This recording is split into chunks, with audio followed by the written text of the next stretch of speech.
This broadcast of the Competizione Performance League GT4 Pro-Am Cup America Series is brought to you by Malwa Transport and Assure Action Transport Expert.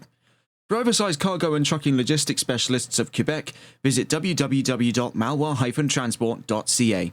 And for an expert and professional trucking insurance firm specializing in property and casualty insurance solutions for freight across Quebec, Canada and the United States, visit www.transportexpert.com. Good evening, race fans, and welcome back to TRTM for tonight's coverage of Season 2, Round 2 of the Competizione Performance League GT4 Pro-Am Cup America Series. As always, I am Regan Clark, and you join us here hot off the trails of an exciting season opener in Alton Park, right here at the first of the double sprint rounds of the championship here in Season 2 in a bright and sunny Midrand, South Africa, at the home of the South African Grand Prix. The Grand Prix circuit Kyalami was founded in 1961. In the modern day, comprised of 16 turns and 2.8 miles of FIA Grade 2, there were constant plans drawn up in the last decade to see this track return to Formula 1. Alas, the last race to have ever ran at the South African Grand Prix lasted back in 1993. That race was won by Alain Prost, and in the far cry of the ages of Formula 1, it is still the home of motorsports here in South Africa, home to the Kyalami 9 Hours year in and year out. Today, however, it's the home of Round 2 of the championship, on board with last week's race winner Christian Lebay in the 119 and defending GT4 Pro-Am Cup champion, of course. So looking into the calendar, after Round 1 we find ourselves right here in Round 2, of course, Kyalami on January 13th. Double sprint round coming up for today. More to touch on that in just a moment. Looking at the road ahead as well, we'll be back onto the 60-minute races that comprised Round 1 when we head to Valencia in the Valencian community in Spain. Round 3 of the championship next week. Looking into the session itinerary for today, we do find ourselves, of course, onto the first of the double sprints, and this is what it looks like, similar to what we saw a couple seasons back here. And looking into it, of course, free practice 20 minutes long, with the first of our qualifying sessions coming up right after 10 minutes, and then race 1 right off the bat of that, and then we get to do it all over again. Quali 2, another 10-minute session, and race 2, another 30-minute session. No mandatory pit stop for either of these, and so far we've yet to see if the return of the rather interesting one-shot qualifying regulations from the Jaguar GT3 revival would bleed its way into the Pro-Am Cup America Series. Alas, we do not find ourselves with any information to hand. So today, it's looking to be a lot of old-school racing, as we saw back in Season 1. Watching here with Lebay, and taking a look into the balance of performance, and then onto the topic of the championship standings. Quickly taking a look here, you can find that Chevrolet will find themselves dead neutral in and amongst it all. No weight gain and no weight loss. Porsche and Mercedes, however, will be gaining considerable wads of weight. They're 11 and 15 kilos for the 718 and the AMG GT4. McLaren, best in class, projected here for 14 kilos of weight loss. Alpine losing 4 kilos and Aston Martin losing a single kilo. Trailing off of what was an exciting opening round, we find ourselves with the scope of things in the championship standings. Lebay leading with a resounding victory in Round 1, leading with 46 points, 4 points up the road from David Tanguay in second. Vincent Simard in third place with Wright in fourth. Giovanni Badiali makes the top 5, only 3 points away from Wright in fourth place. Behind him is Timo de Tosto, 3 points away in sixth. In 7th place, Dan Junior Poulin with 28 points to his name. Then right behind him, Clinton Bourne in 8th place. Looking towards the back of the top 10, we find Andrew Veldkamp in the 616 Mercedes, 9th place with 24 points. Right behind them, the Jackal in 10th place with 22 points in all. It's going to be exciting to see how things unfold. Of course, Chevrolet dominated throughout Round 1, and it looks very likely in the sessions leading up to today that they can very much so do it the very same 2 weeks on the trot. Speaking of doing things on the trot, this is our 3rd week here on TRTN of at least having one event here in South Africa. Last week it was the AXRL Multiclass Madness 3 Hours of Kyalami. The week before that it was the NLRL Sunday League. And next week it'll be the HCCL 2.4 Hours of Kyalami. That makes 4 weeks of racing here in South Africa. And what a fantastic circuit this has proven to be. Versatile on all levels, GT3 and GT4 alike. Now it's the time for just the GT4s to take to the track. Making their way out through Lurkop then. We've been on board with Christian Lebay, currently fastest in free practice. Taking a look at where things stand, only 4 times on the charts. A couple new names onto the leaderboards as well. We see Dylan Vekere in the number 161 Aston Martin, 3rd fastest. They're ahead of a returning name from the Jaguar GT3 Revival Series and a prominent driver of the NLRL Sunday League, George Todd, in the number 12 Porsche Cayman. It's going to be curious to see how he takes to things this time around. Of course, it was a bit of a controversial bout in the Competizione Performance League back in the Jaguar GT3 Revival Series, right into the birth of the British leg of the championship at Brands Hatch. And in the variety of MSV circuits that followed on from that, it did give us quite the explosive bout of racing out of Todd in his very short time back in that season. But now looks to be making more mainline endeavours here in GT4. Of course, we've seen George Todd to be a rather divisive character on the NLRL Sunday League grid, but he is a fantastic talent nonetheless, and hopefully, having learned his lessons from Jaguar, we'll be playing things a little bit safer this time around, but with the same kind of vigour and determination that we've come to see as textbook George Todd behaviour over the course of his last 2 seasons in the Sunday League. Richard Seesaw with Aston Martin, of course, a faithful sign for the number 5. He moved away from Alpine back in Season 1 over to Aston Martin, currently finds himself, was briefly second, but now down to 3rd. Clinton Bourne takes 2nd. And taking a look at some of the new drivers then, Dylan Vekere in the number 161. Not much is currently known on our radars about that 161, but so far 5th fastest up the road from Todd, as well as other mainstays of the series as well. We see Dan Junior Poulin, Alex Albert, and Andrew Veldkamp amongst those orders. We see a couple of the new drivers for this series. Of course, Mario Rodriguez we saw in the fleeting chapter of the Jaguar series. And Didier Potvin we saw in the opening round of this championship. Had a decent bout of things, all things considered. They find themselves 9th at the moment in free practice. Sadly, no news to report upon today in the terms of motorsports. However, we do have maybe a few little articles to discuss over the course of free practice on the way in towards the first of 2 qualifying sessions today, with 10 minutes coming up after this session. We saw a little bit of trouble there into the gravel, and that was not Stephen Black. Was it Christophe Dupois by chance? No, so that only leaves by process of elimination. That was Andrew Veldkamp in a spot of bother. We'll get a full tour of the track then whilst we've got the opportunity here in free practice. Who better to get on board with then? Just on the exit of their 3rd flying lap than that of Christian Lebet. You can see it was bouncing between telemetry, and it was only slightly out from being an improvement there. He's looking to pull things in, so we will catch on board with another driver on their way down across the line. We see with the Jackal here, right behind them, we can see is Alex Albert. Still a very interesting sign out through turn 1 then. We follow on board with the Jackal in that remarkable chrome gold 999 Camaro. In towards turn 2 then, the first of our major overtaking opportunities here at Crowthorns. It leads us almost immediately into this perilous uphill ascent through the Juxkay Sweep. A condensed chicane brings us on the run into turn 5. Now, we saw action back in the multi-class madness 3 hours of Kyalami by AXRL. There was a lot of action down in that first sector, a lot of chaos as conditions were on the blink. In through to turn 6.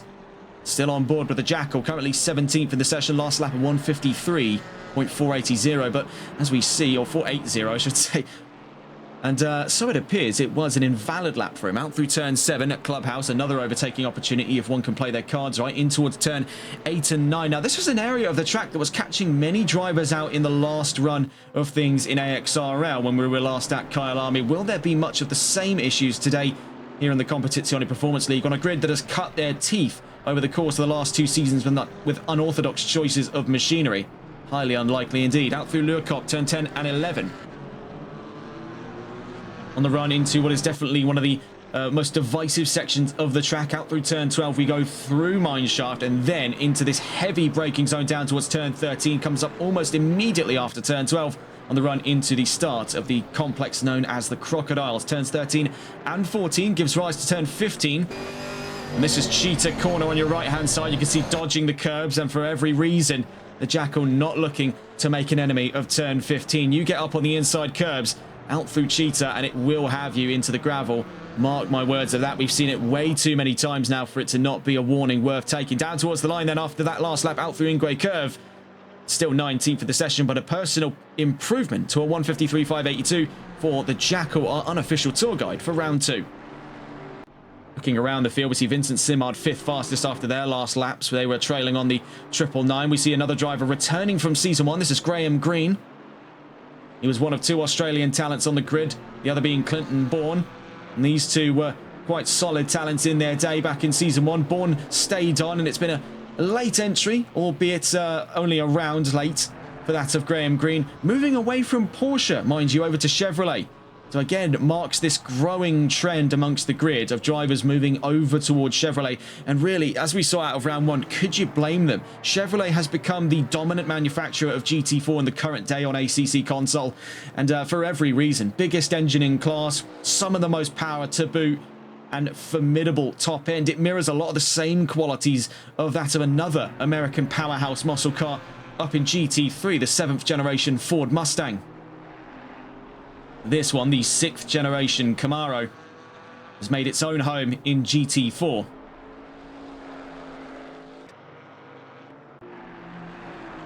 On with George Todd then, 9th at the moment, with about 8 minutes left to go in free practice.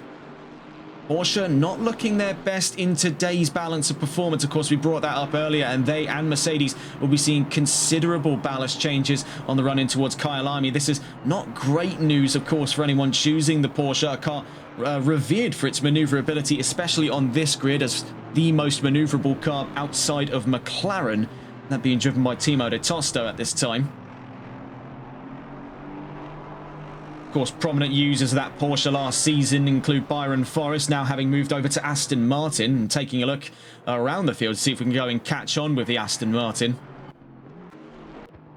You see here Didier Potvin, Dylan Vekere, Richard Cecil, and there Byron Forrest on his exit of turn 16, currently 7th in the session so far. Plenty of drivers in the pit lane on emergency stops there. That's what's brought the yellow flags out in Sector 1. It does present a curious case here. A lot of drivers running into early doors trouble, and at the moment Chevrolet only seen one position off the chances of a 1, 2, 3, 4. At the moment they comprise all 3 of those podium positions in the timing charts. The front row at this time separated by 150 thousandths of a second. Now, there's a very compelling sign to be had in the conversation for pole position. Things are looking incredibly close in both the top 5 and top 10. We'll get onto that in the start of qualifying 1 today. But one such driver that comes to mind here, currently now having ditched his flamboyant colours of round 1 on for stealth colours in round 2, is that of Giovanni Badiali, staying on board here just momentarily on his way in towards turn 12. Badiali, in race pace analysis, this was taken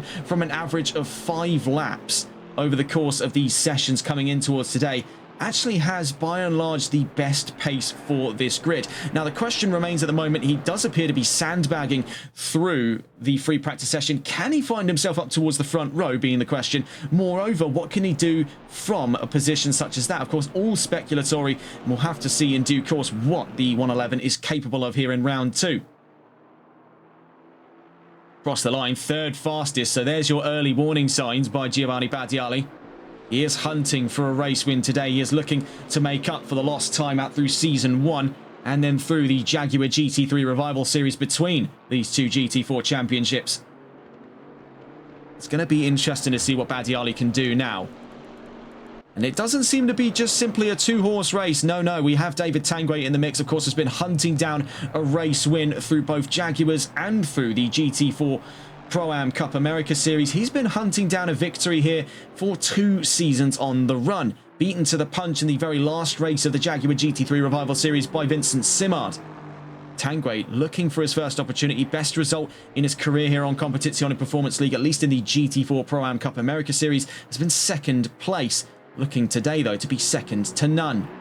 He's currently 150 thousandths of a second away from LeBay. Taking a look to the gap behind him, he's only about 71 thousandths of a second up the road from Giovanni Badiali. So this is going to be a very tight top 3 if the data is telling us anything. Of course, we'll get a look further down the line in towards the qualifying session. Another one to note here inside of the top 10, Wright v Forrest and Forrest v Simard, especially there. Taking a look, the gap between Simard and Forrest, dead on 1,000th of a second. I mean, that is remarkably tight times here. In free practice, mind you, this is the prelude to the real meat and potatoes of pace, is the qualifying session. Of course, we'll not be seeing times anywhere near as fast as qualifying during the race when we're fully laden with fuel, nor will we be seeing it today with a difference of strategy and practice.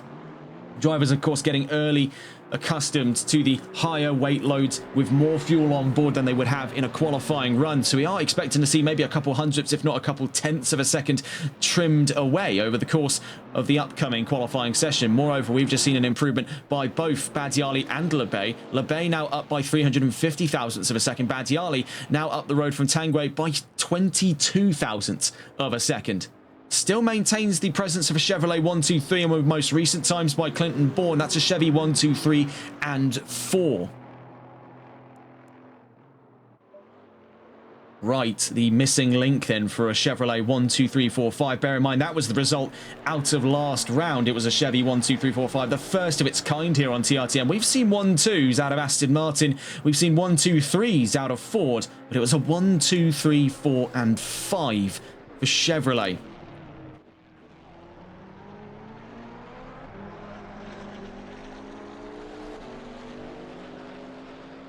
In the last round, Wright was 4th place. At the moment, finds himself 6th. Of course, all yet to be tied up on the run in towards qualifying. That gap between Forrest and Simard coming towards the end of today's free practice session still remains at a lowly 1,000th of a second, and one of the tightest gaps on today's grid.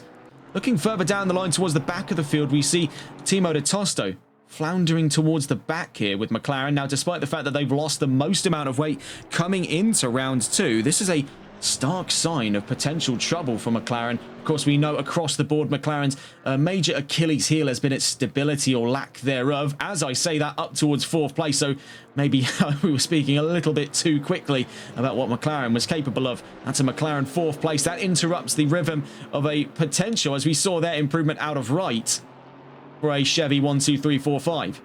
McLaren could be that secret key to success today. Mercedes now up to 6th. We see actually one of the, I think it was one of the Chevrolets there has dropped away. And that was, yes, it was Clinton Bourne in trouble. So Wright still on the grid, Tanguay still on the grid, Badiali and LeBay. So on the grounds that Bourne can rejoin, he will be able to participate in that qualifying session coming up. 10 minutes, of course, here in Quali 1. At the moment, we're in the midst of, just taking a look at it there, the last 2 minutes of free practice. We see Clinton Bourne rejoin the session. Now, this is a bit of a stark sign here for Bourne. Of course, he and Graham Green, 2 drivers competing out of Australia. They are quite some way away from the American servers of which these races are held upon. On a predominantly North American grid, United States and Canadian talents alike comprise a very sizable majority of this grid. The Australian and European talents find themselves in a very, very small minority. 2 Australian talents on the field at the moment, that being Clinton Bourne and Graham Green. We see here Giovanni Badiali, one of the only Europeans on this grid, hailing from Italy.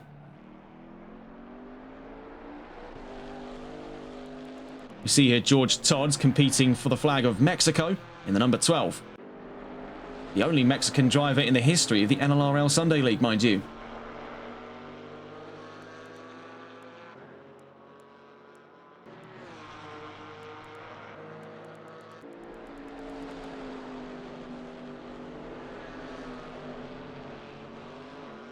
So coming in towards the final moments of free practice, we've been watching on board with a few of the drivers around the grid at this time.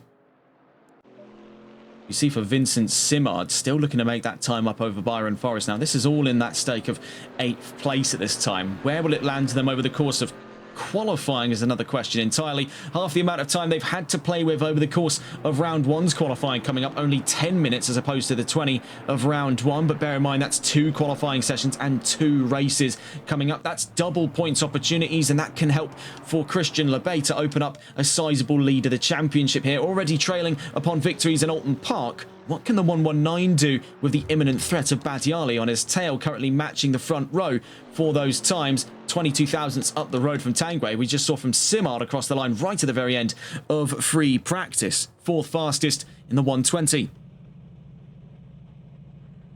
77 next to the line, so we'll catch on board with Mario Rodriguez. New colour scheme for the Camaro was majority black over the front, and now we see it a bright, vivid yellow. Number 77 across the line, 18th.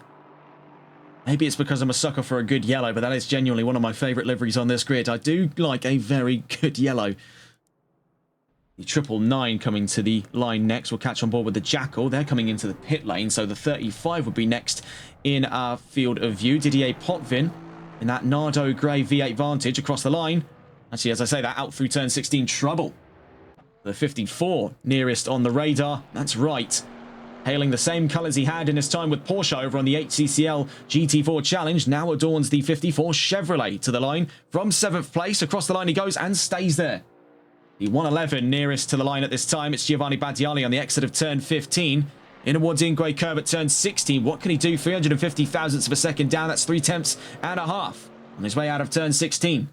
Coming to the line, will it be an improvement for the Italian talent? Across the line he goes, and sadly, no dice. He'll have plenty of time in qualifying, though, to make his way towards the front row. He's eyeing for successes in the race, knowing pound for pound, lap for lap, he's struggling against Lebay on one-off times. In terms of consistency, data would prove the 111 ever so slightly faster, but all of this, of course, is theory, and theory will only take you so far. Andrew Veldkamp out through turn 16. A little bit of upset for the 616. He comes down to the line, the last to cross the line here in free practice, right on to the subject of qualifying today. We see him and several drivers on this grid. 10 minutes then of qualifying to follow. David Tanguay first into the fray. We see following on his trails there the 119 of Christian Lebay. We see further down the line movement from Aston Martin and Chevrolet down the order. We see Graham Green and Byron Forrest on our screens at the moment. Let's get a look on board though with the leading car into the charge of qualifying one today. Now looking into those qualifying predictions, Lebay predicted at pole position. Very little surprises there, but get a look at the gap inside of the top 5 there. It's a factor of just a little under, actually a little over, I should say, sorry, a second. They 149.457 to a 155.05. Now, the gaps get even closer in the bottom 5 of this grid. We see from 5th to 6th, a gap of 85 thousandths of a second. From 6th to 7th, a gap looking there of 65 thousandths of a second. And then looking towards the back of the top 10, we see there, separated by 2 thousandths of a second, Richard Cecil from right in 9th and 10th place. Things are incredibly close on this grid. Looking in that top 3 as well, we find only separated by just a little over half a second front to back from 1st to 3rd. Lebay, Battiali and Tanguay, alongside Bourne as well, make a Chevrolet 1, 2, 3 and 4. Looking up towards the front, of course, as well, we see that things are separated between Lebay and Battiali by only looking at it here, about 7... actually, I think it's 67 thousandths of a second, if I'm not mistaken there. Now, the maths are a little bit fuzzy here, and maths never been a strong suit, but the bottom line, that's less than a tenth between these two at this time. That makes for an ultra-competitive front row. A rare sight on a grid that has often been dominated qualifying in and qualifying out by Christian Lebay. Of course, half the time to play with on average for our drivers. With race pace, again, showing good evidence towards Battiali being able to lead during the race. This is going to make for an exciting qualifying session. Of course, 1 of 2, and we'll get on to the session itinerary after qualifying today. We're on board with David Tanguay onto the start of the first of the flying laps here in qualifying 1.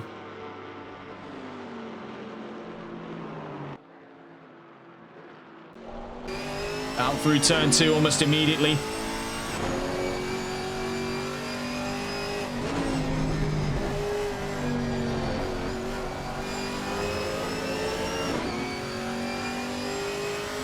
That monstrous sound of that 6.2 litre LT1 V8. Out through turn 6. And we see compared to GT3 that we saw in the last couple of weeks, the drivers do have to play a little bit more hesitantly here in turn 6 and 7, where they can normally rocket through turn 6 at sunset in the GT3s. They do have to tread lightly in the GT4s. Less aero to play with, slightly less mechanical grip overall. A little rougher around the edges, but what that has proven over the course of the last season here, the Competizione Performance League GT4 Pro-Am Cup America Series is made for proper white-knuckle racing, as evidenced by last week's bout of racing. You could take last weekend as an example as well, as we got to see GT4s right here in Kyalami.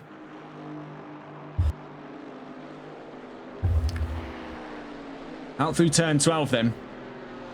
And to bring quickly back up the discussion of those qualifying predictions, Tanguay is predicted at a podium, but it's been a little bit of a rough start for the Canadian here. The number 30 out through turn 13, very wide. Then through turn 14 into turn 15. That's nice and clean. So he's tied things nice and neat out through sector 3 here. One little upset through turn 13. Now he'll be able to make up for that over the course of the next 6 or so minutes. Coming down towards the line then, the baseline time for qualifying 1. David Tanguay in the number 30 at 150.465. Then from behind him, George Todd off by 1 second. Lebay across the line on the trails of the number 12 takes fastest. And then we see right up to second. Then from behind them we can see approaching to the line there, the 607 of Kevin Quain. Then from behind them, Stephen Black. From behind them, Didier Potvin. Potvin 8th across the line from behind them. Byron Forrest 3rd with Aston Martin. Then second, actually down to second, I should say, for LeBay, as up to the fastest time by 170 thousandths is Giovanni Battiali. Hunting down his race win here in Season 2, looking to try and make a serious claim of the championship mantle. Bear in mind, 2 races, 2 qualifying sessions, double the amount of points. If he has the pace over LeBay here, it can serve to be a crucial part of his potential charge to a championship. Bear in mind, was towards the back of that top 5 in round 1 amidst issues. Now Simard fastest by 63 thousandths, so this has not been an easy fight so far. And as we get towards the halfway mark of the session, we still have a few more times to consider on the charts. Moreover, we have those rebuttal times coming in from the heavy hitters at Chevrolet. One thing to note though, major takeaway out of those first flurry of laps, is the successes there very quickly for Aston Martin's Byron Forrest. We've always seen him to be an early doors challenger in qualifying. He's able to put in solid times right off the bat. It's only in the returning runs here where traffic starts to play a bit more of a pressing factor, as we see here trouble through Lurkop at turn 10 and 11 between himself and the 707 of Stephen Black, is where things start to falter for Byron Forrest. He's often been a victim of fate in these qualifying sessions, less so than his own ability. That much has been demonstrated to be of the higher standard in this championship. And in his time with Aston Martin, as we saw in Alton Park, it was not one that he was clear to waste any time on compared to his time with Porsche. He has picked up the baton and ran with it.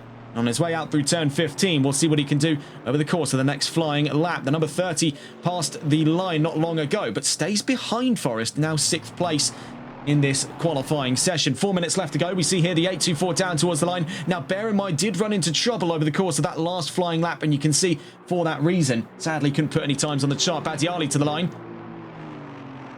And again, no progress there. This time for the front row, 63 thousandths at arm's length there between Simard and Battiali. LeBay on his way down towards turn 6. Couldn't find any ground in that last lap as well. A lot of drivers running into the same issues here.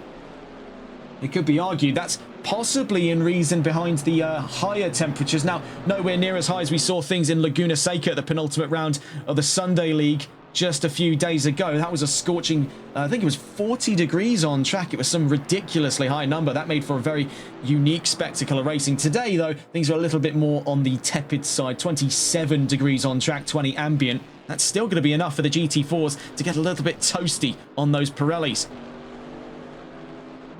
36 coming to the line, Alex Albert. Yet to have put a time on the charts. It's a confusing one here for Albert. Bear in mind, he was one of the very small number of drivers to have moved away from Chevrolet, now moving over to Porsche for Season 2 of the GT4 Pro-Am Cup America Series. And it is proven to be a very unique choice for that of Albert, but not one that has hampered his overall successes. Found himself actually rather comfortable in the 718. Number 30 coming down towards the line then. David Tanguay, the man who started this qualifying session, only finds himself just under 0.04 of a second stray of a top 5 as he makes his way to the line. He's up to 3rd. Then from behind him, we see here approaching the line, Christian LeBay up to the fastest time by 134 thousandths of a second. It pushes Simard down to 2nd, now separate from Battiali by about 63 thousandths of a second in between the pair. Tanguay 4th. To comprise a Chevrolet 1, 2, 3, 4. The 824 of Byron Forrest holds his ground in that top 5. The only manufacturer at the moment to be laying a dent into Chevrolet's impeccable top 5 record, Aston Martin, putting on a solid challenge. And their sister car momentarily was in that fight as well. That was Kevin Quain's AMG, sharing the same engine as Forrest's Aston Martin. Now we see interceding the pair of them is the McLaren number 58 of Timo de Tosto. Now 6th fastest and separate from Forrest by 5 thousandths of a second. Not 5 thousandths, sorry. That is 50, I think it's 55 thousandths of a second. So my mistake there. We saw a little bit of trouble momentarily there for the 707, I believe that were to be Stephen Black. The unique colour scheme of that AMG did run into some bother in through Sector 1. We now see that he's back up and running. Meanwhile, the 824 has been forced into the pit lane. Issues for Byron Forrest over the course of the session, and with no more time left to play for in qualifying 1, he and a few other drivers on that list there you can see have resided to the pit lane.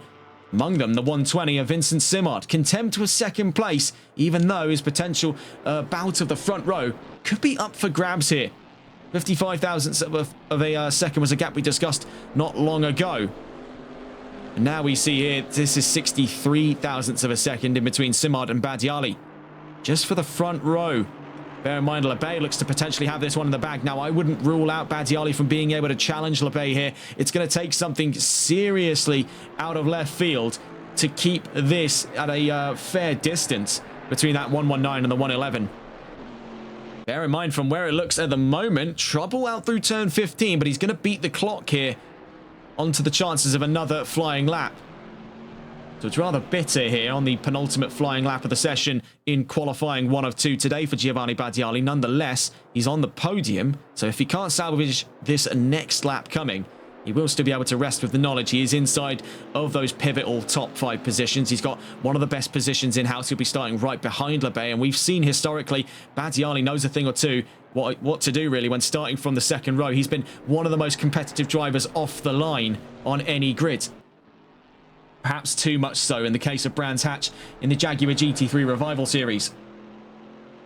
Coming to the line, the 999. And if we can catch on board with them, that's the Jackal from 17th. Stay 17th at the end of qualifying 1. Nearest the line, the 39. That's Christophe Dupois with Mercedes AMG. Out through turn 16 we go. Then we'll be catching on with the 35. That'll be Didier Potvin with Aston Martin. Across the line then, Dupois from 22nd, stays 22nd at the end of qualifying 1. Potvin next on board with out through turn 16, the Aston Martin.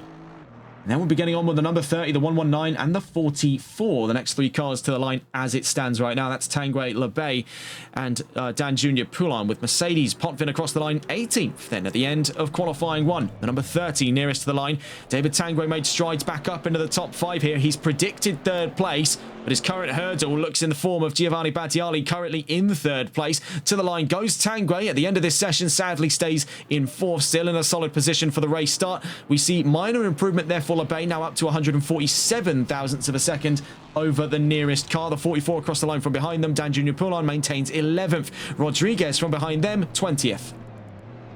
But it all comes down to this. What can Badiali do? 63 thousandths between himself and Vincent Simard. 210 thousandths between himself and Lebay. The 111 down towards the line. Can it be? Sadly, not in qualifying 1. Pangs of frustration there, slapping the wall. The 111 starts 3rd, nonetheless in a solid position for today's grid. We'll see how it pans out in race 1 of 2. Taking a look then briefly into the session itinerary once again to give you a reminder of the schedule we're on. We're on the double sprint format, so just on the exit here of Q1, we're into race 1 for 30 minutes, and then we get to do it all over again, Q2 and race 2. For 10 minutes and 30 minutes respectively. As for mid-race regulations, no mandatory pit stops for either of these 2 races. We'll get a look at the grid in just a moment's time when it forms up. Major takeaways from that. Aston Martin's continued stride into the top 5 there, courtesy of Byron Forrest. McLaren looking to challenge their fellow British manufacturers. They're separate from Forrest's time by 55 thousandths. That comes out of the 58 of Timo de Tosto. Kevin Quain looking to attack as well with Mercedes. We see a bit of a schism there for the Chevrolet lineup. 2 Chevys separate from the major pack of that top 4. That's Wright and Bourne down to 8th and 9th. Not too far off a shout of the positions now laid claim by Aston, McLaren and Mercedes. A very close qualifying session to kick things off. It can only get closer on the run in towards qualifying 2, but of course between that and now is race 1. 30 minutes of racing to follow here in the first of 2 in round 2. Word from Casey Mal's in chat saying he's going to try and make it to race 2. Sadly won't be present for the grid of race 1 today. He'll be watching on through the course of 30 minutes of racing.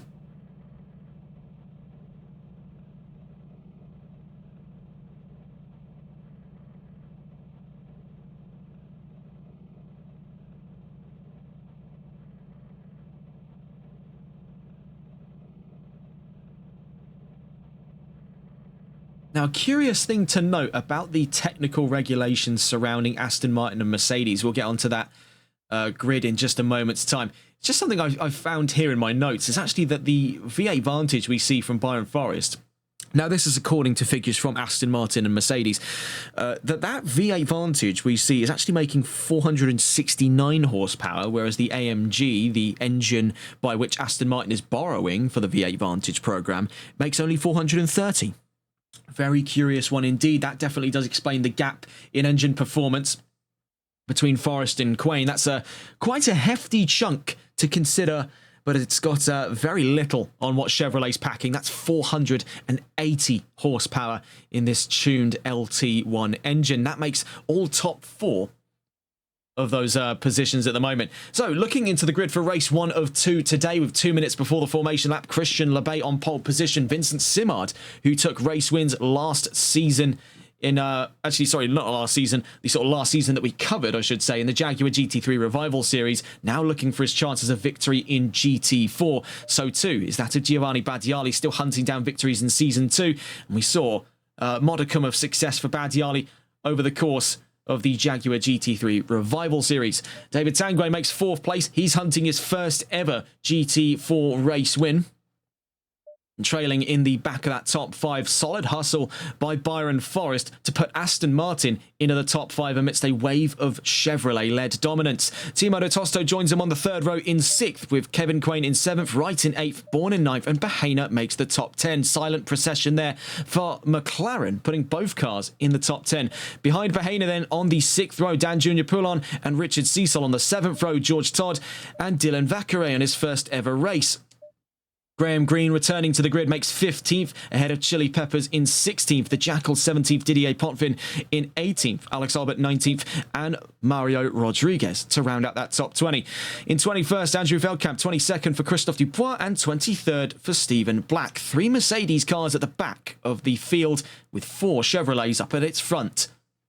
About 15 seconds then before the 30-second warning, all engines to fire up on this grid, and things are going to be incredibly lively here in a dual set of very short 30-minute races in all. These 23 cars on the grid, it is going to be led at the front there by 6.2 litres of screaming American rumble, I should say.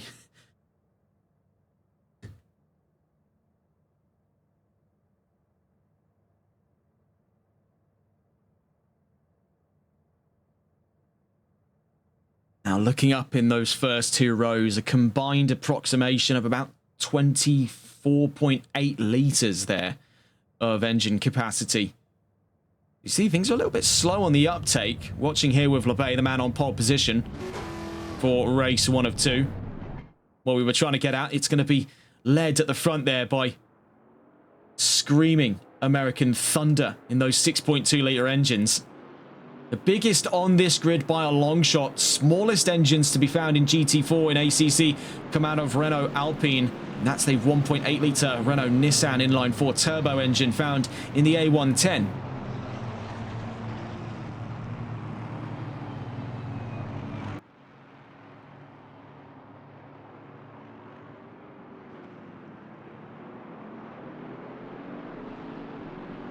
And so, major curiosities coming out of this grid, of course. Lebay on pole position, very little surprises there. He's put a lot of time and a lot of effort into his GT4 career. Very few surprises at all to see him towards the front of the field. Definitely a bit of a shocker, though, that it has not been, unlike Alton Park, a session led by a country mile. This was actually quite close in the stead of things here for Lebay. He really found himself in a rare case having to properly dig deep for improvements. He could only find actually a few thousandths over his personal best before the end of the session to keep himself just ever so slightly ahead of Vincent Simard in 2nd place. Now, we've seen in his short career that we saw start here on Competizione Performance League, I should say his Competizione Performance League career, not his overall career, of course, that we saw in the Jaguar GT3 Revival Series. He cemented himself very quickly as a notable talent on this field, and now we see him at one of his most competitive entries so far here in round 2 of Season 2. Moreover, Giovanni Badiali following on his trails. Things are going to be very, very curious from the podium positions at this time to see how all 3 of these drivers go head-to-head on the run down towards turn 1 and 2. Now, major overtaking spots here in Kyalami, of course, turn 2 at Crowthorns. Then you can make the argument, if you lay your racing line right out through the Juxke sweep, you can have an opportunity, if one is close enough, to have a chance in through Barbecue. But in terms of major overtaking spots, it's Crowthorns, Clubhouse, and Luerkop and the Crocodiles. Ingwe Kurvitz for those who dare, and realistically we've seen many moves attempted, very few succeed, especially up against Chevrolet. Really, it's going to be a bit of a civil war amongst the American machines on the front 2 rows of this grid. as they hold the cards for the fastest in a straight line.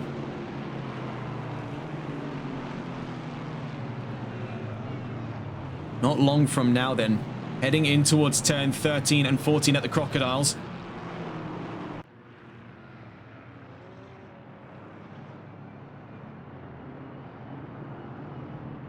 Leading from the front then. Definitely some eyes on that third row, of course. All British machinery, McLaren and Aston Martin. And we'll see what they can do off the line here for the race start.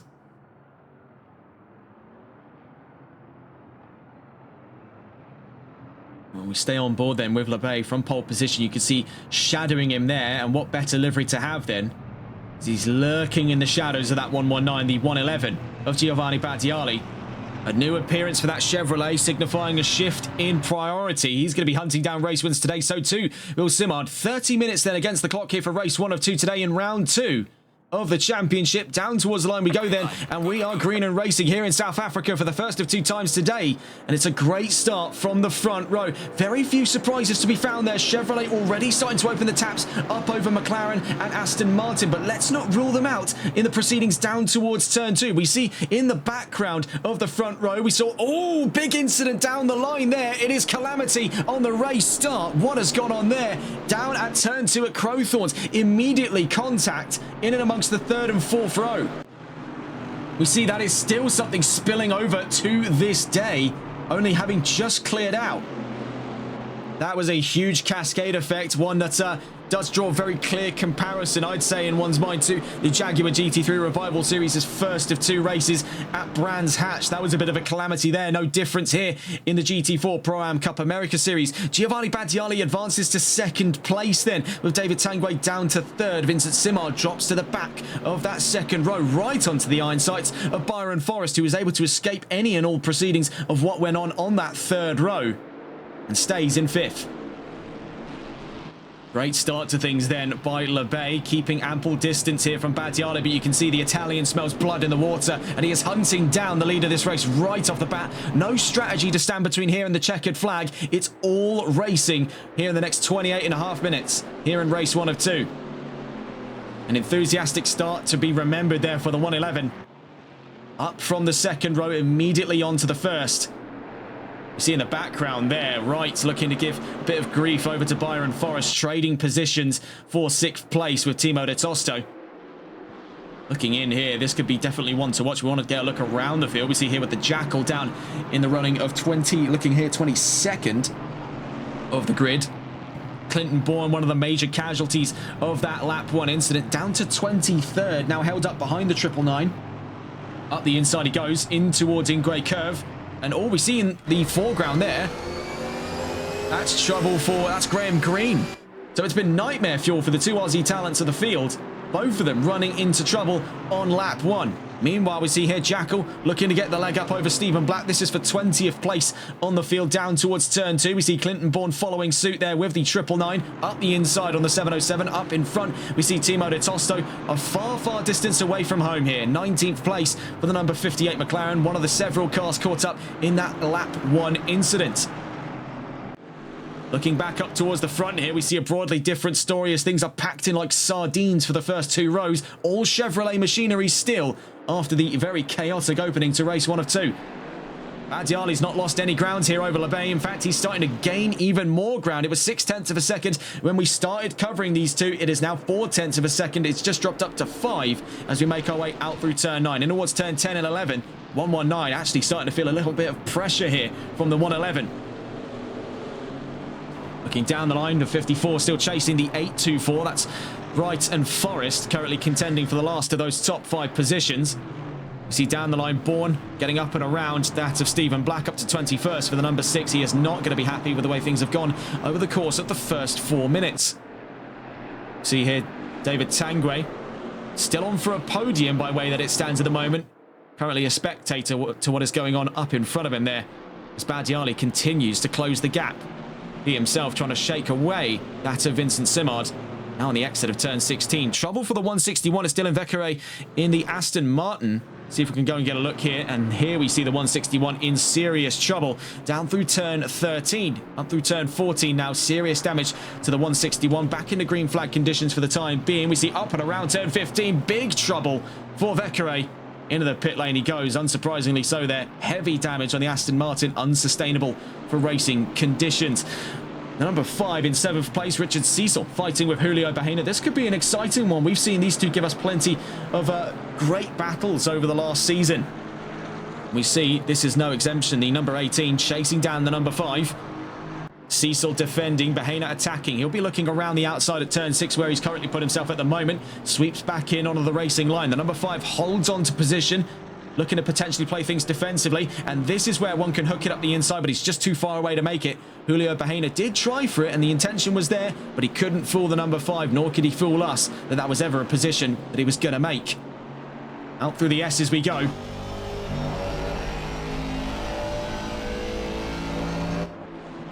Watching here with these two, this is in the fight currently for 7th place.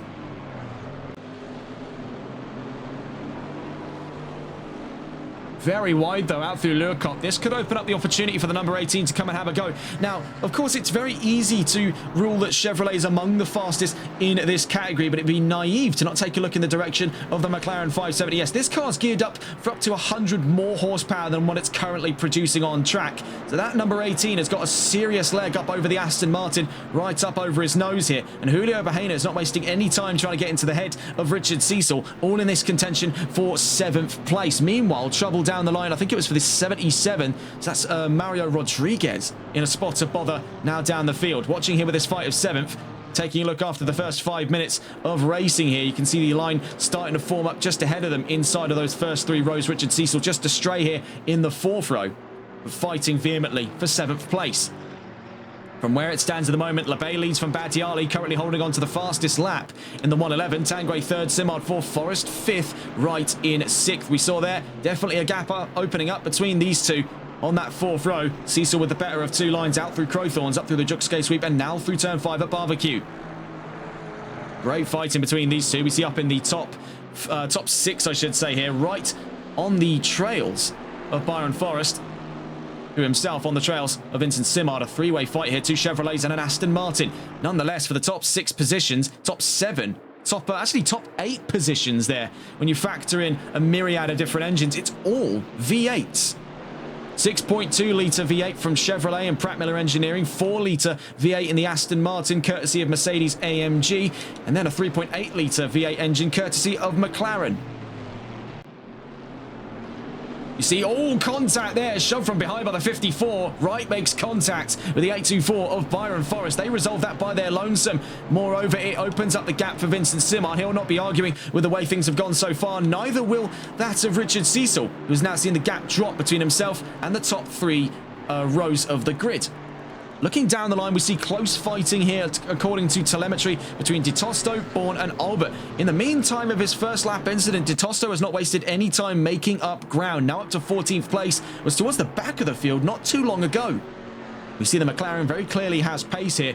Currently 5 positions off of returning both McLarens to the top 10. That would be the goal so far for De Tosto. We'll see in 22.5 minutes if that is the case, and he can actually achieve on those objectives. Up at the front row, we see here Badiali continuing to close ground on Labay.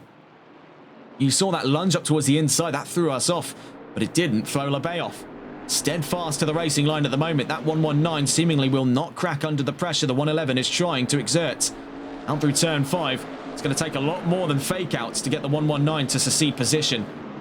Badiali may find himself fighting on a war of 2 fronts very shortly, because David Tanguay is starting to close in ground the longer the 111 stagnates behind the 119. Meanwhile, Simard has been stranded outside of the podium and just ahead of the back of that top 5, separated by 2.5 seconds to Byron Forrest, but separated more so from Tanguay by 2.3 seconds. Wright still pursuing Forrest. Now, they had a little bit of a flashpoint down at turn 10 earlier on. Nothing to report so far since, and they seem to have resolved that by themselves on track. Wright allowing Forrest to stay in position there, not happy with what he's done down through turn 10 and 11. Good sportsmanship by Wright. Of course, we've seen him to be among the professionals coming up over from the HCCL GT4 Challenge. Another driver that was on the session entry list was Roman Shtanov.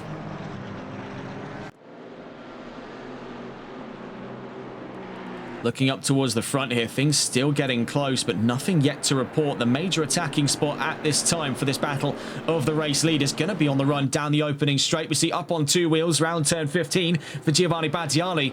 But dare I say it, he didn't seem to lose any kind of ground up on two wheels there. Normally, we see drivers go head over heels through Cheetah Curve. He's taken that one actually surprisingly elegantly. Nonetheless, Chevrolet 1, 2, 3, 4 after the first 10 minutes. One of the closer fights we're seeing on track at the moment in that top 10 is for 5th place, Forrest V. Wright. We see that Bahana's lost a lot of steam since his incident earlier on. Number 5 of Richard Cecil continuing to stay in 7th place. Dan Jr. Poulin gaining ground on Didier Potvin. This is for 11th place on the field. Battle of the AMG engines. The M178 versus the M177. Both of them 4-litre twin-turbo engines assembled in Sindelfingen, Germany, by AMG themselves.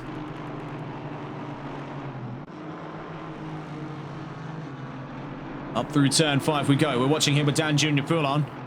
We saw him really get his elbows out in round 1 of the championship. He was not wasting any time whatsoever.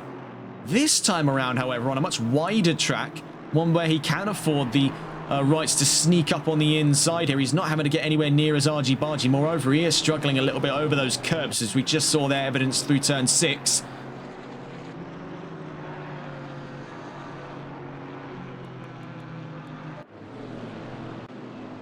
Having a look around the field then. Looking at the top 3 as they continue to distance themselves from the rest of the field. Now, there is one thing to note. The gap between Battiali and Tanguay has now become smaller than the gap between Battiali and Lebay. This could indicate a potential rise into a fight of 2nd place here. This is not great news for either of them. The longer they spend in each other's trade wind here is going to be time gained for Christian Lebay. Right now, still leading the race after 10 minutes. As we drop into the 11th minute here, still running swimmingly for that of the 119. Looking here with the number 6 tucked in behind Timo de Tosto and Kevin Quain, actually getting on board with the car in the middle of it all. Let's get on board with the McLaren of de Tosto. This looks to be an exhilarating fight for 13th place. Now, one must consider the scenario that de Tosto finds himself in. That opening lap incident set him down the path from the 3rd row to where he is currently on the 7th row of the grid. He has been on the warpath ever since, and the 58 is taking absolutely no prisoner. This is in the fight of 13th place at the moment. Clinton Bourne just over his tail there by 0.7 of a second. He's hunting down in front of him Kevin Quain. Over the course of that last lap, he was about, looking at it there, about 400 slower. Nonetheless, he has got the pace in the straightaways over that Mercedes. The question therein remains, both of them yielding damage at this time. Do either of them have the upper hand in the corners? Out through turn 5 we go.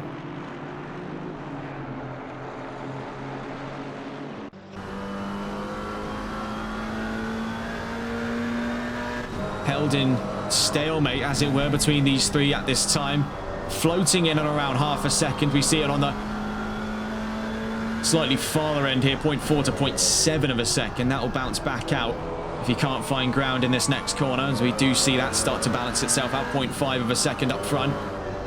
And just as we head in towards turn 9, that was 0.5 of a second behind, but that is as it drops up to 0.6 of a second over his nose through the S's. Held in equilibrium then, that McLaren caught between a rock and a hard place with AMG over its nose, Chevrolet up its tailpipe. Not a good look then for the 570S. Timo de Tosto, however, has made a lot of very, very little amount of time.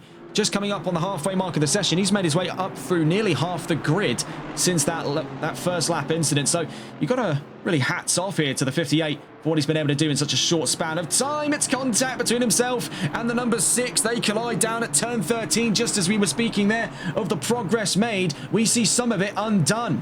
The 58 and the number 6 get back running in the same order that they were going into that corner from. We saw from the number 6 got onto the brakes very early, but something was not right with the Chevrolet of Clinton Bourne. We saw him get onto the brakes, actually looking there with the brake light indicator much earlier than the McLaren. We see on the bottom right-hand side as well, the live view. They're still fighting for position.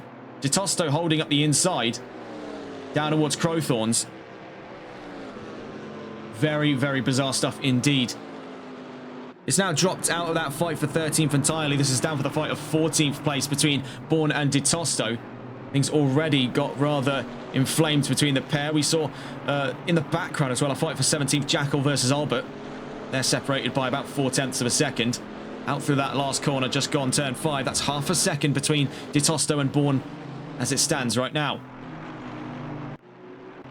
Looking up into that top 5 just to give ourselves a reminder of the action at hand. And in the meantime, we do see that there has been a serious... actually, no, sorry, that was a bit preemptive. We saw that the heads-up display on the bottom left-hand side was having a bit of trouble processing what was going on, and that reflected there as almost showing a loss of the lead. Now we're going to get on board with the leading pair because, so I am informed, it is very close now between these two. They've separated themselves from David Tangray, who now finds himself, much like Vincent Simard on the second row alongside him, finds himself a little too far away to be part of that fight. As it bleeds in towards turn 16, it's 0.3 of a second, so into the slipstream at this time. Giovanni Badiali does find himself closer than ever on the fight of the race lead. We'll stay on board with the attacking of two. Badiali trailing in the midst of the 119 over the course of that last lap was faster by 0.2 of a second. In towards turn 2. This has been a routine method here by Badiali. Sneaks his way onto the inside line at turn 2. Ultimately, he's handicapping himself because, as we've seen time and time again, that 119 is not falling for this trick. Moreover, from the distance he's fighting at, it would be suicide to attempt to move.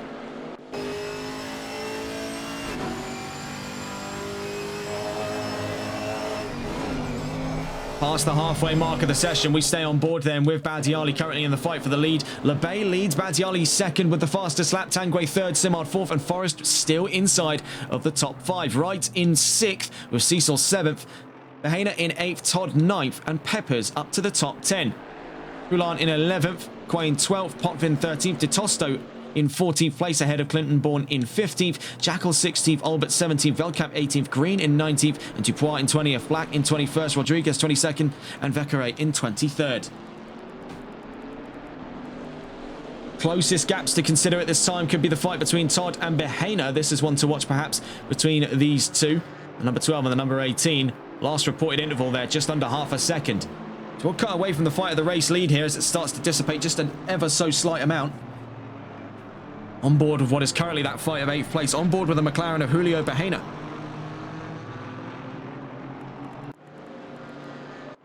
Just cutting away from the two Chevrolets here, separated by 0.4 of a second on their run in towards Ingwe Curve.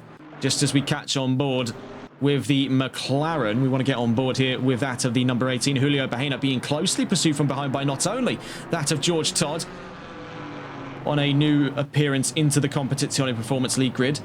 Last time we saw him was back in the Jaguar GT3 Revival Series in the British leg of that championship. A bit of a controversial run of things, all things considered. And following as well is that of Chili Peppers, a new driver to the grid. Todd tucks in behind Bahena. Now bear in mind, that battle, that matchup as it were, the 718 versus the 570S, that Porsche and the McLaren. McLaren's going to win in the straight line almost every time. It's stopping power that Porsche has in spades here, down towards turn 2. And that's what's keeping Todd right over the rear quarter of Bahena. It's keeping things just a little uneasy. He's trying to make things as awkward as possible to stick to the racing line.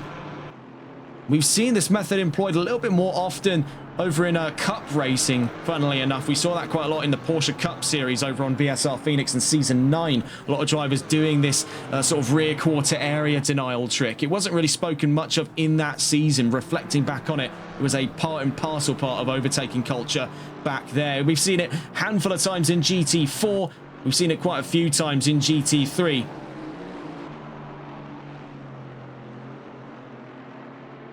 Out through turn 9 we go then. Turn 8 and 9, I should say.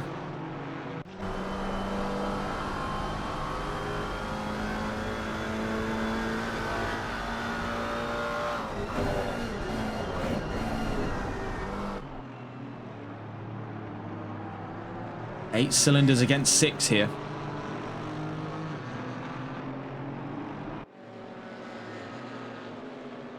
Giving an update on that fight going on up front. Things are still very, very close between the 119 and the 111, but no ground yet made into the size of a position change. There is potentially the chances that could change coming up not too far from now into the second half of today's race with 11.5 minutes left to go. We've been watching on board here for the last couple of minutes with the fight of 8th place. Bahena versus Todd versus Peppers.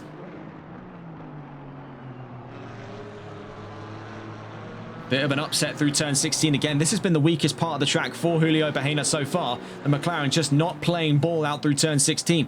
Fortunately, even if he gets intercepted by the Porsche, he can keep him at arm's length all the way down to the braking zone. It's going to take something rather risky by the number 12 to put himself up and alongside the number 18. You could see where the suggestions were going out through Crowthorns, holding the inside into the Juxgay sweep. Bahena will stay on to 8th position, back onto the racing line up towards turn 5.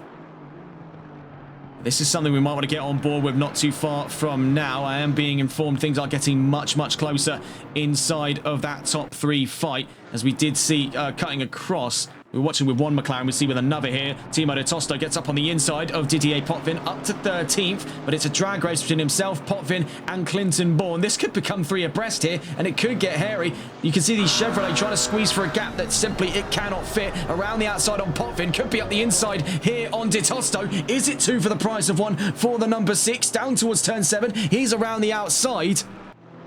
We want to get on board with that fight of the lead, because so I am told things are getting spicy. We see around the outside at turn 7. He'll be around the outside at turn 8. Clinton Bourne could have 2 for the price of 1, and that he does. Brilliant comeback by the number 6. The fight's not over yet, and we're going to get onto the larger screen here just so that we can quickly cut across and see what's going on at the front. We see, though, potential rebuttal there by the 58. Very late onto the brakes with the McLaren. That was a great move there. Very nicely held up around sector 2 for the number 6 of Clinton Bourne. Up 2 positions there in the span of 1 lap, up to 13th. De Tosto stays in 14th place.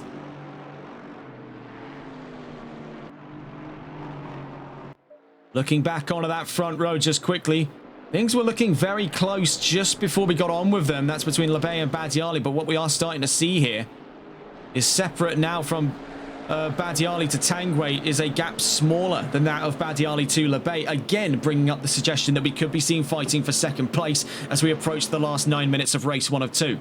Badiali's given it great hustle so far, and there were definitely the strong signs pointing towards him being more consistent across the board for pace. He has been able to give it a very good run of things so far, but in the talk of defense, he's not been able to find any ground over Christian Lebay, demonstrating the 119's ability to defend. It has not been just a simple case here that Lebay that qualifies from the from first position and then leads the whole race, goes completely unopposed. He knows a thing or two, I should say, about getting his elbows out, about defending for those positions, and it's ruthless efficiency that keeps Lebay in the front of the field every single time. We've seen drivers get onto pole position before. How many of them can keep it as consistently to the checkered flag as Lebay is a list much, much shorter than one I can possibly think of. Bourne and de Tosto, still a fight going on for 13th place in through the S's.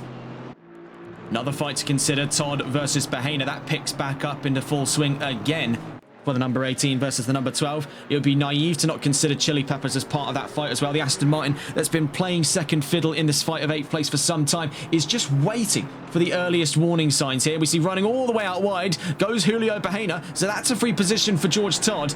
Spills over out behind the number 12. And could this be an opportunity here for Chili Peppers? Bear in mind, all in that fight for 8th place, net overall, really, isn't it? It's for 8th place, currently now held on by Todd. Bahena down to 9th. Peppers maintains 10th place. It'll still be looking at solid points on the table. There's nothing to scoff at in the direction of a 10th place finish on a grid as chaotic as this, especially given the odds at the start of race 1 or 2 today. It's laid a good precedent forward here for Chili Peppers. He's got consistency to his name. He's got that sort of fire within him to push forward for these positions. Now, he's not looking to strike too early. He's still sort of getting used to the grid, and we do see this hesitancy play out in real time for a lot of the newbies on this grid, Peppers being one of them for this season. But we see that it's not been sort of a deer in the headlights situation. He has been part of these fights, but he's not getting his elbows out anywhere near as much. He's not getting himself dirty. He's not looking to make enemies. He's looking to sort of assess the grid for what it is at the moment and then look for his opportunities there. And it's a much more sort of precise, almost clinical drive from that Aston Martin at this time. We've seen rookies come in before, and I say rookies in the sort of figurative sense that they're rookies to this field, such as George Todd, where he's come into the grid and he has definitely gotten himself into a bit of trouble. He has definitely been pushing and shoving a little bit, fighting quite literally for position. We see much in the same stead that caught out Bahena. Very wide through Lurkop there for George Todd. Could this be signs of potential braking issues across the board? Now, we saw it earlier on with Clinton Bourne with Chevrolet. Now we saw it with the McLaren of Julio Bahena. Now we're starting to see the proceedings of it with Porsche, courtesy of George Todd. It is the kind of track here, Kyalami, that does force drivers to start making extra considerations for their brake systems. Running on the normal brakes, at least in a longer form race, can lead to very early onset brake fade. We see why the teams definitely play it a lot more hesitantly on this track compared to others. Is that it is not kind on the brakes of these cars at all. And those brake rotors will be getting up to some of the hottest they've been all season on average.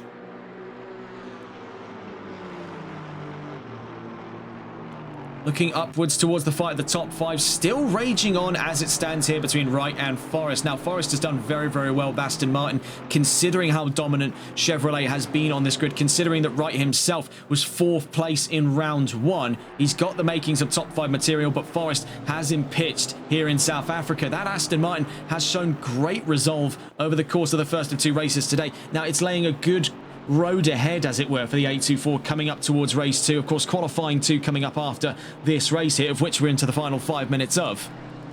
Still a lot more left to be had of this race today. We see in the fight of 13th place, De Tosto versus Bourne. And then we see the fight of 8th place, Todd versus Bahena versus Peppers. We saw into the pits there. I believe that was the 161 Dylan... yes, it was Dylan Vecchiere, the 161 with Aston Martin, out of this race, sadly, on his first appearance to the Competizione Performance League GT4 Pro-Am Cup America Series. It is a brutal environment, of course, airtight, ruthless.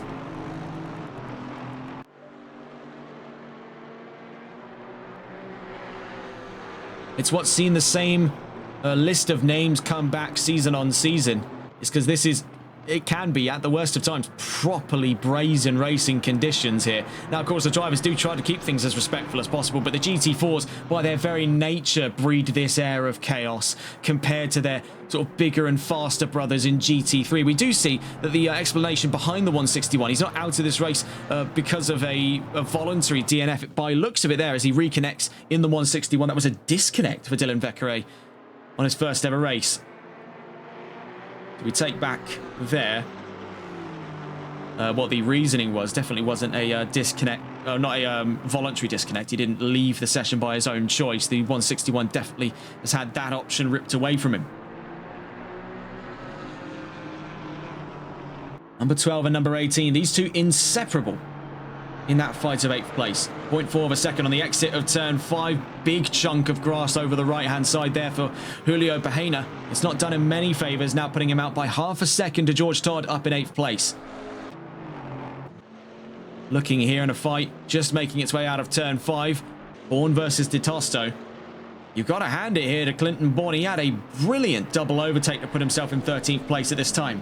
Both of these drivers waylaid by fate on that opening lap, making the most of what is now the last 3 minutes of racing here in race 1. Hopefully to have a cleaner start to things in race 2. Into the wall goes Clinton Bourne. It's all come asunder in the penultimate runnings here in Kyalami in race 1. Disaster strikes the number 6 once again on what was one of the best overtakes we've seen all season. Very early on here, the number 6 has all of its progress undone. Trouble out of turn 7 and into the wall before the running of the S's.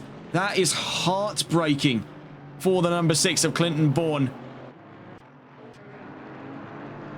And looking around for the view of the Chevrolets just to assess the damages here for the number 6. You see now with Clinton Bourne being caught up by his fellow Australian Graham Green in the 747. And that has really, really got to sting there for Clinton Bourne. He had a phenomenal comeback drive. That double overtake was one for the ages there. Sadly, it's all come by the wayside, heading in towards turn 13 and turn 14. Trailing for position looks to be that of Graham Green. We see up in front, though, it is yellow flags out. And there you see stranded, making their way back onto the track. Didier Potvin with Aston Martin had trouble out through turn 15. Now, the case therein remains, is there as much damage on the Aston Martin as there is on the Chevrolet? As we see heading down, yes, is the clear-cut case. So these two will be scrapping for position with their highly damaged vehicles. Graham Green, with less damage to his name in that 747, could be finding a little bit more of an advantage this time around in this fight as we head in towards the final couple of laps here in Kyalami. Lebay leading from Badiali, Tanguay in third, Simard fourth. At this time, Lebay has not had this one super easy. He has had to push throughout all 30 minutes of racing here. Normally, he builds up a gap and then we start to see maybe a little hint of relaxation from Lebay. He's able to sort of let his shoulders down a bit, relax just a tad, and not throw himself out of competition. We see it all too often as well in these high-pressure environments for drivers. It's very easy when leading that race to crack under pressure. Of course, there is that performance anxiety that goes in to a front-running performance. But Lebay, a veteran to the front row in the GT4 Pro-Am Cup America Series, is not seeing any kind of issues whatsoever. Today's definitely been a bit more of an exhilarating drive for him. Of course, with another race coming up not far from now. He has had to push throughout. As we head on to that final lap, we'll catch them towards the checkered flag in a moment's time, taking a look around the field once again for nearby fights. We see here Graham Green catching up to Clinton Bourne. And that of Didier Potvin up in front. These three damaged cars all scrapping for 16th place on the final lap coming up. See here Todd v Bahena. Still clashing for 8th place.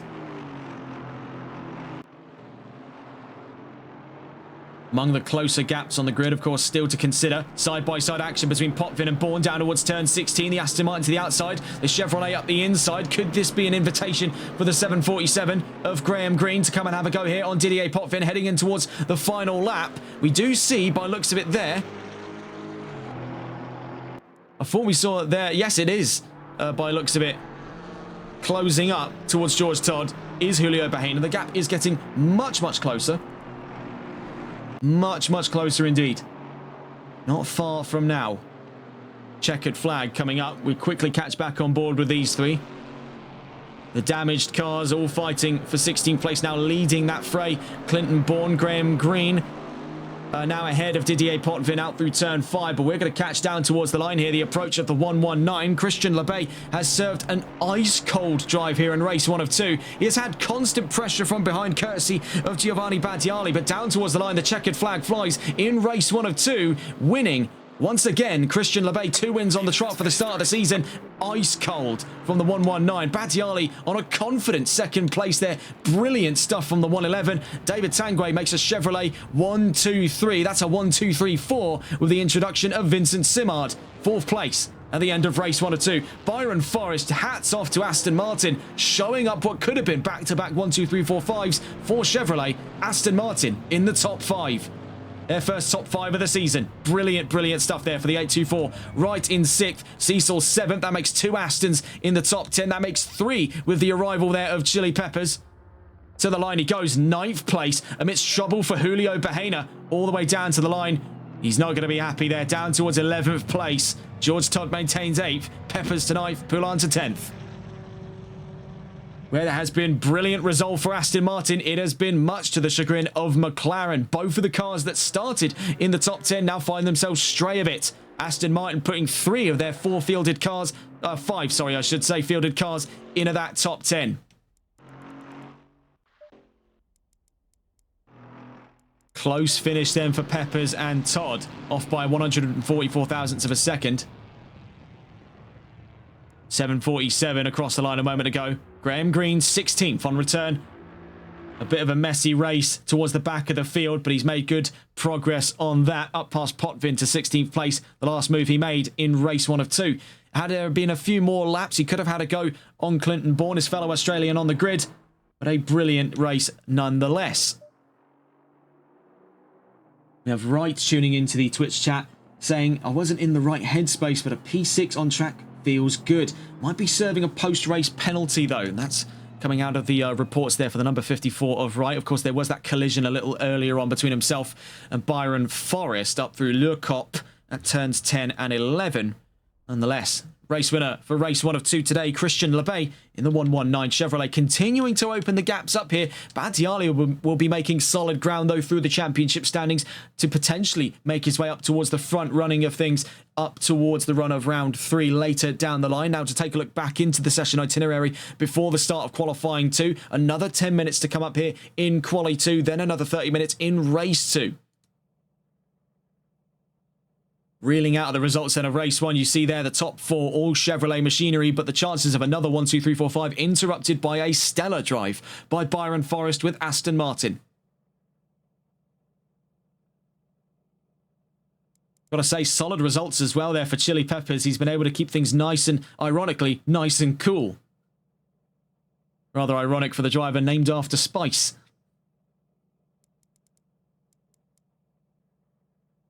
We'll wait to see then what the qualifying grid looks like. You see the final results reel in there. 20 cars finishing in this race. Then on to the subject not far from now of qualifying 2. When we get on towards qualifying 2, we'll hop on board with the first car out of the field and we'll be back in just a moment's time. You'll be able to hear on board with the leading car out in the outlaps of qualifying 2. And we'll wonder to see which car that is. High predictions have it placed as Chevrolet once again. We saw very early doors out in qualifying 1 was David Tangray, likely to be back on board with the number 30 for qualifying 2. We'll wait to see.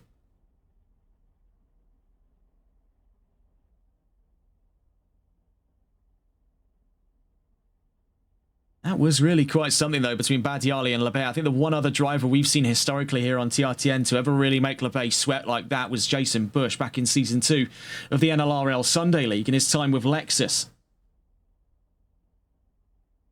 A bout of his career that we came to label it as the Rocket Man era for Jason Bush.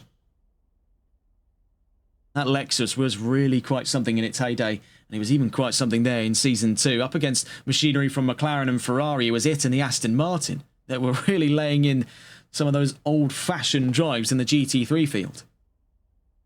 In times like that, it really does show that a good design is timeless. We've just got word as well. Joining us then for qualifying 2 and race 2 is Casey Miles in the 96. Always hope to see them over the course of the coming qualifying session. We wait to see then for that session to start, of course, on towards qualifying 2 in a moment's time. 10 minutes of qualifying once again, followed by another 30-minute race. We've already had a very good opening half to things, so things can only really get better from here with any hopes, fingers crossed.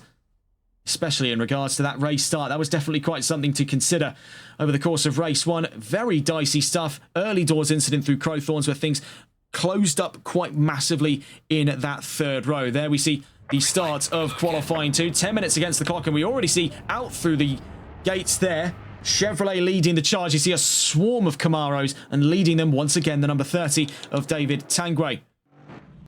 Looking up towards the front of the field there, we see Lebay tucked in behind Wright, and tucked in behind that of Tangray is Clinton Bourne. We'll stay on board with the number 30. It's going to be All-American Thunder for the first 4 cars by looks of it here. We'll stay on board with, in fact, the external view to give you a brilliant soundtrack here. The 6.2-litre Chevrolet LT1 naturally aspirated V8 engine from the Camaro SS.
So, still on board with David Tanguay as he starts the charge onto the first of the flying laps today then. The number 30, once again, to be the benchmark time, this time in qualifying 2. So you see down towards Crowthorns for the first time. Now, this was the area of heavy contention in towards lap 1. Big incident for that third row. You can see exactly where that would happen. It's a very sharp apex there. A lot of drivers trying to scramble towards the inside to give themselves the best run through the Juxgay sweep and ultimately out through turn 5 here at Barbecue. On the run up towards Sunset at turn 6.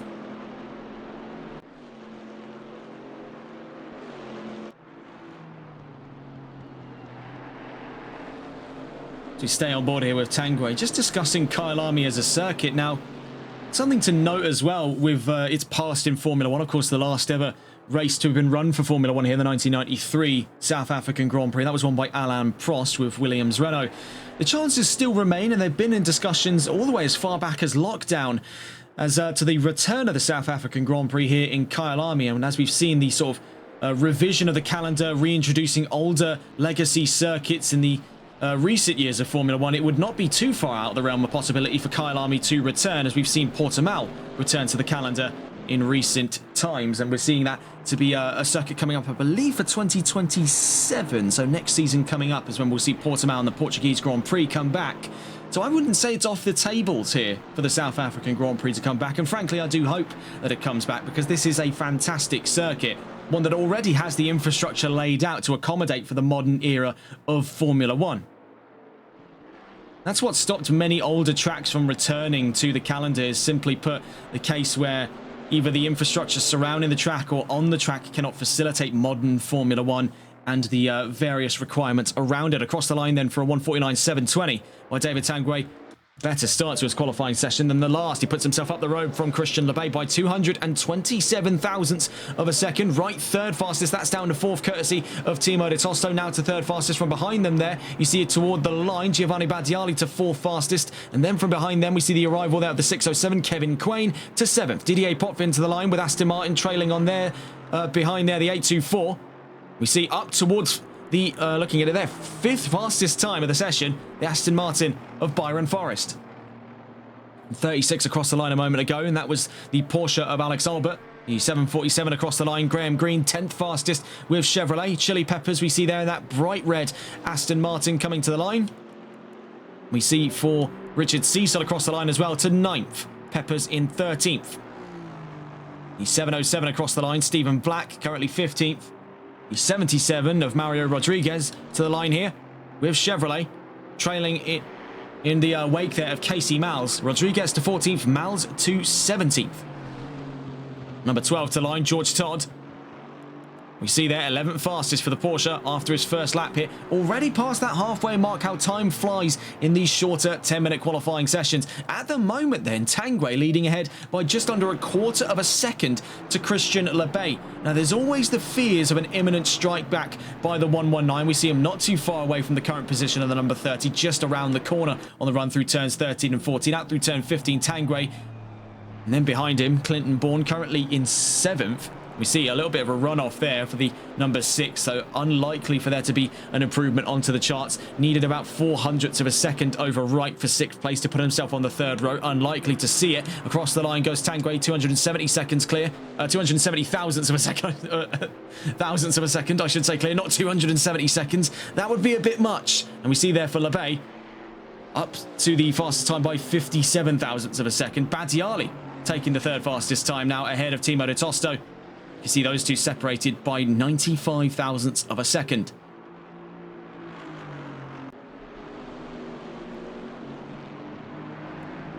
So as it stands right now, coming into the last quarter coming up of this qualifying session, it's Lebay, Tanguay, Badiali, de Tosto, Wright, Forrest, Bourne, Quain, Poulin and Cecil in the top 10. See Chili Peppers down towards the line in front of Richard Cecil from 17th place, number 24 up to 11th. For Richard Cecil across the line, now dangerously close to being caught by Chili Peppers. The gap he needs to find is in and around 17 thousandths of a second over Dan Junior Poulin in 9th place. As we see the worst case scenario coming to fruition here, Vincent Simard across the line, pushing both Poulin and Cecil towards the back of that top 10. In the case of Cecil, now out of the top 10. You see trouble for the 120 though. Simard caught out there on the run in towards Crowthorns, right up the back end of the 707. And that was That was Stephen Black there in that bright blue Mercedes AMG. For Tanguay, this has been a very lively session so far. 57,000. It is laying a very heavy precedent here that he could, just as much as we saw from Badiali, challenge for the race lead. Where he and Simard failed in that last race, I don't think he's going to be looking to get fooled again into race 2. 2.5 minutes to go here in qualifying. Tanguay to the line, needs 57 thousandths, just over half a second. Half a tenth of a second, I should say. Now a quarter of a tenth of a second. So now we really do get to see the fine stuff between these two. That gets shoved up 300th by Christian Lebay to 55,000. So it just completely resets his progress. He makes up 300ths of a second. Lebay says, no thanks, start again.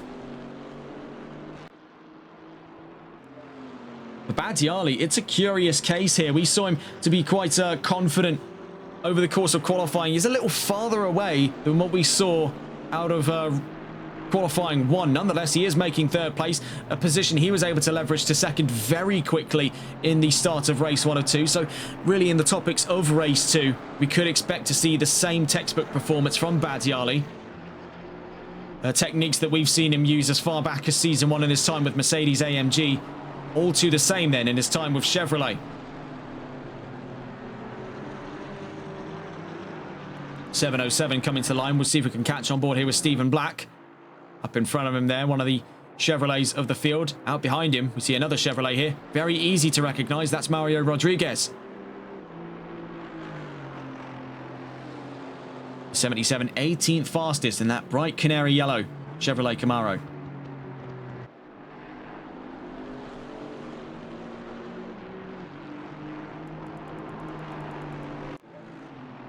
In terms of that fight for pole position, well, we're coming up on the last minute of qualifying here. So as we make our way out through turn 15 from the onboard view of the number 30 of David Tanguay, still 55 thousandths of a second away from pole position. He's got one more lap in the tank here before the end of quali 2.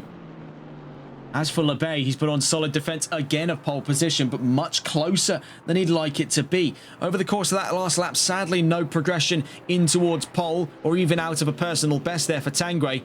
Plateauing in the penultimate running of things, perhaps as an indication that he's maybe taking things easier on the car so that he can push harder for this final flying lap. Badiali to the line.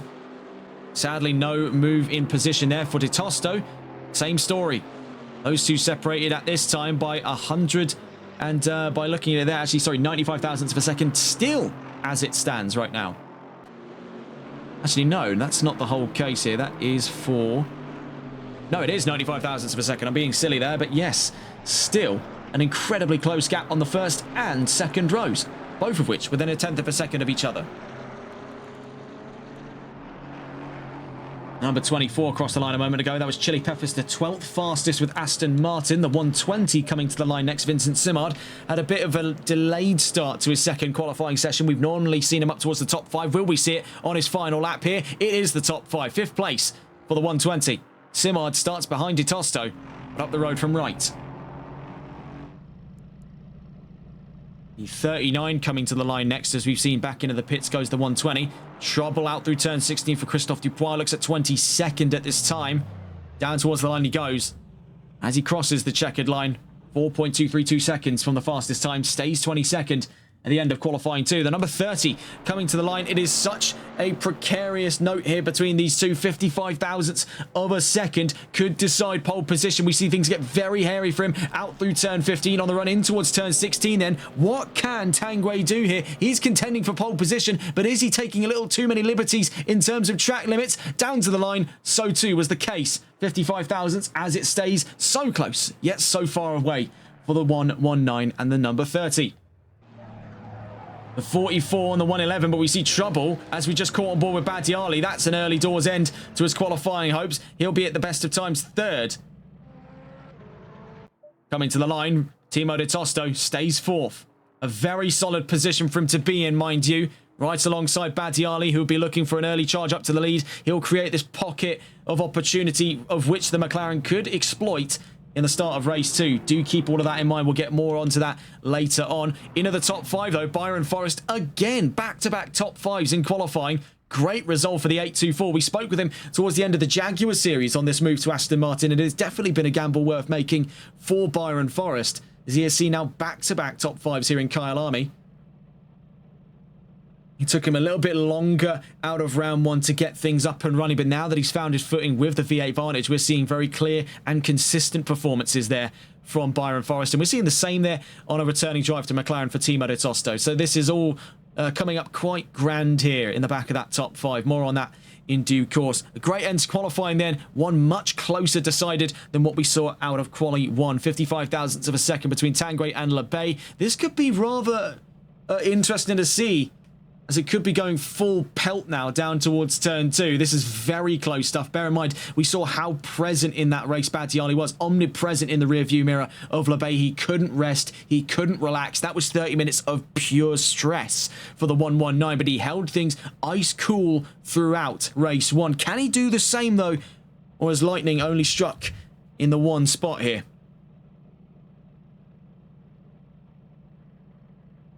We'll wait to see that grid form up. Again, sadly, no articles of news. One that does spring to mind, of course, has been the reveal of some of the liveries for the 2026 World Rally Championship. We've still yet to see anything from Ford, but it does look to be rather exciting of the blurred images they released to Instagram, showcasing a car that looks drastically different in terms of colours to what we had in the season just gone, the 2025 car that was a darker blue and purple scheme with the obvious affectations of Red Bull right along the side of it. This one, however, shows white, shows green, it shows perhaps hints of red or orange, perhaps tying into maybe a major sponsor from, say, Motorsports Ireland, or perhaps even from Castrol. That could be something of discussion coming up in the next couple of live streams later on this week. Moreover, on to the deciding factor of today's final race, the grid at hand. Le Bay on pole position with Tanguay right alongside, very close to one another in the standings of that qualifying session. This could make for a very, very exciting start at hand, especially with all the drivers now warmed up here in Kyalami. It's going to make for an even more exciting follow-up race to what we just saw in race 1. Battiali once again in third, prime attacking spot for the 119. We saw him use that to great effect in race 1. There is absolutely nothing to say that he cannot do that again in the 111. De Tosto makes a great start for McLaren. We see that McLaren, like Chevrolet, has great straight line speed. Could it be the case here that in terms of manoeuvrability, the 58 might have the upper hand over Chevrolet? Only time will tell. Another top 5 start on the bookings here for Byron Forrest. The Aston Martin has shown great resolve in the very short amount of time it's been in the hands of Forrest in the 824. Vincent Simard starts 6th place ahead of Wright in 7th, Bourne in 8th, Quain 9th, and Bahena, in 10th place. Richard Cecil in 11th ahead of Chili Peppers to make an all Aston Martin 6th row, 11th and 12th for the 5 and the 24. Dan Junior Poulon makes 13th place. George Todd in 14th with Graham Green in 15th. Dylan Vecchiere in 16th place ahead of Didier Potvin in 17th. Mario Rodriguez in 18th place ahead of Alex Albert in 19th, with Andrew Velkamp making 20th place. Casey Malles, having joined us for the second qualifying and now second race, will start 21st ahead of Christophe Dupois and Stephen Black 22nd and 23rd. The Jackal starts from the back on the 12th row, 24th for the 999 Chevrolet.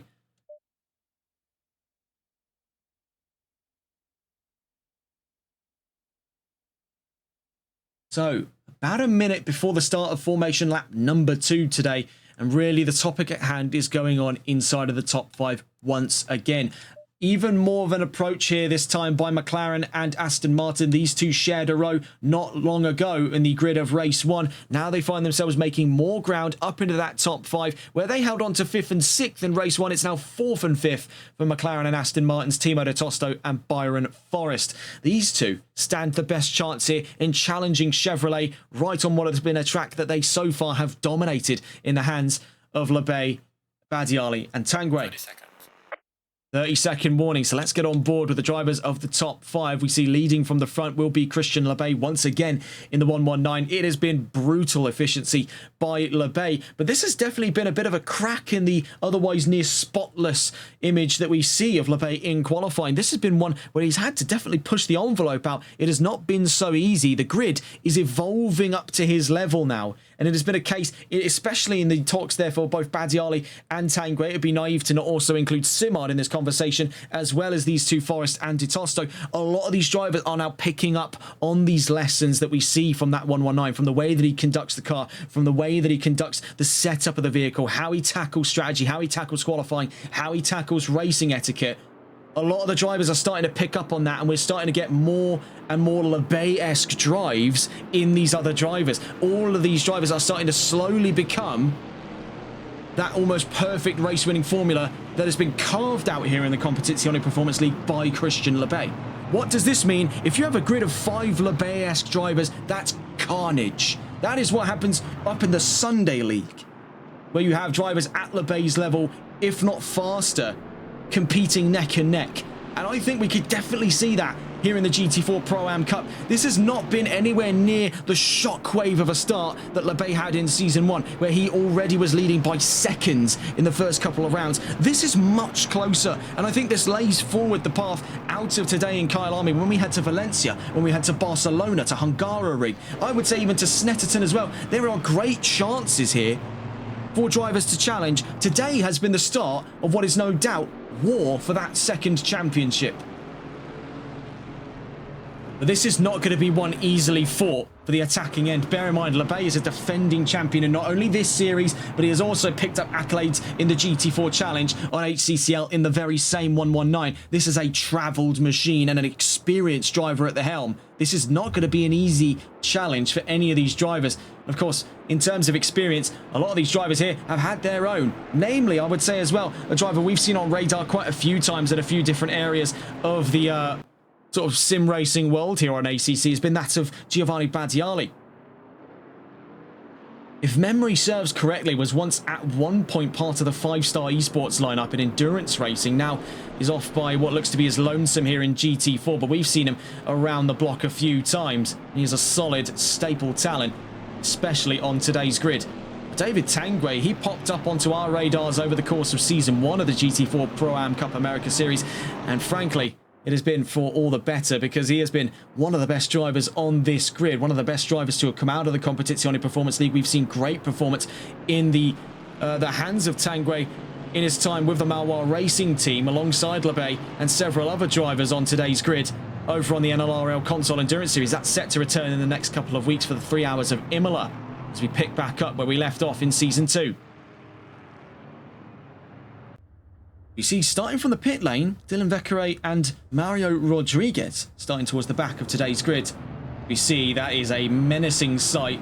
That is a lot of traffic heading in towards turn 15. For that McLaren and for that Aston Martin, they're surrounded by Chevrolets up over the nose and up out the rear. This is not going to be fun for them. They've got to contend as well with their fellow European machines. We see their Mercedes and Aston Martin also part of that top 10, but heading down towards the line. No further discussion then of the grid so far as we head in for race 2. 24 cars, 2 of which from the pit lane, 22 on track. 11 either side, down towards the line for the final of 2 races today here in round 2 of Season 2 of the GT4 Pro-Am Cup America Series. And we are green and racing for the last time here in South Africa, much like it was in race 1. A great start from the front row, but I dare I say an even better start for the number 30. Right up and alongside, we see already an attack potentially up to the inside there between Badiali and LeBay. That opens the doors up for the number 30, and it looked to have been contact. Meanwhile, LeBay retakes the lead. That was a dicey one there. We see Ditosto being forced to cut across the Jukske sweep. In the background, we see Bedlam start to erupt on the grid.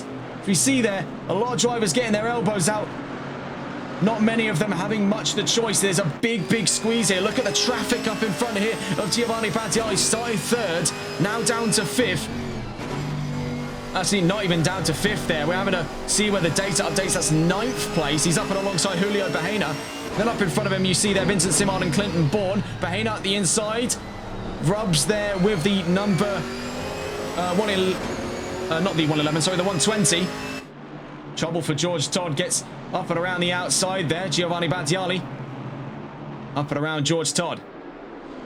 A very bizarre start to this race then. LeBay able to thread the eye of a needle there, and what looked like imminent attack. Squeezed on either side between Tanguay and Badiali.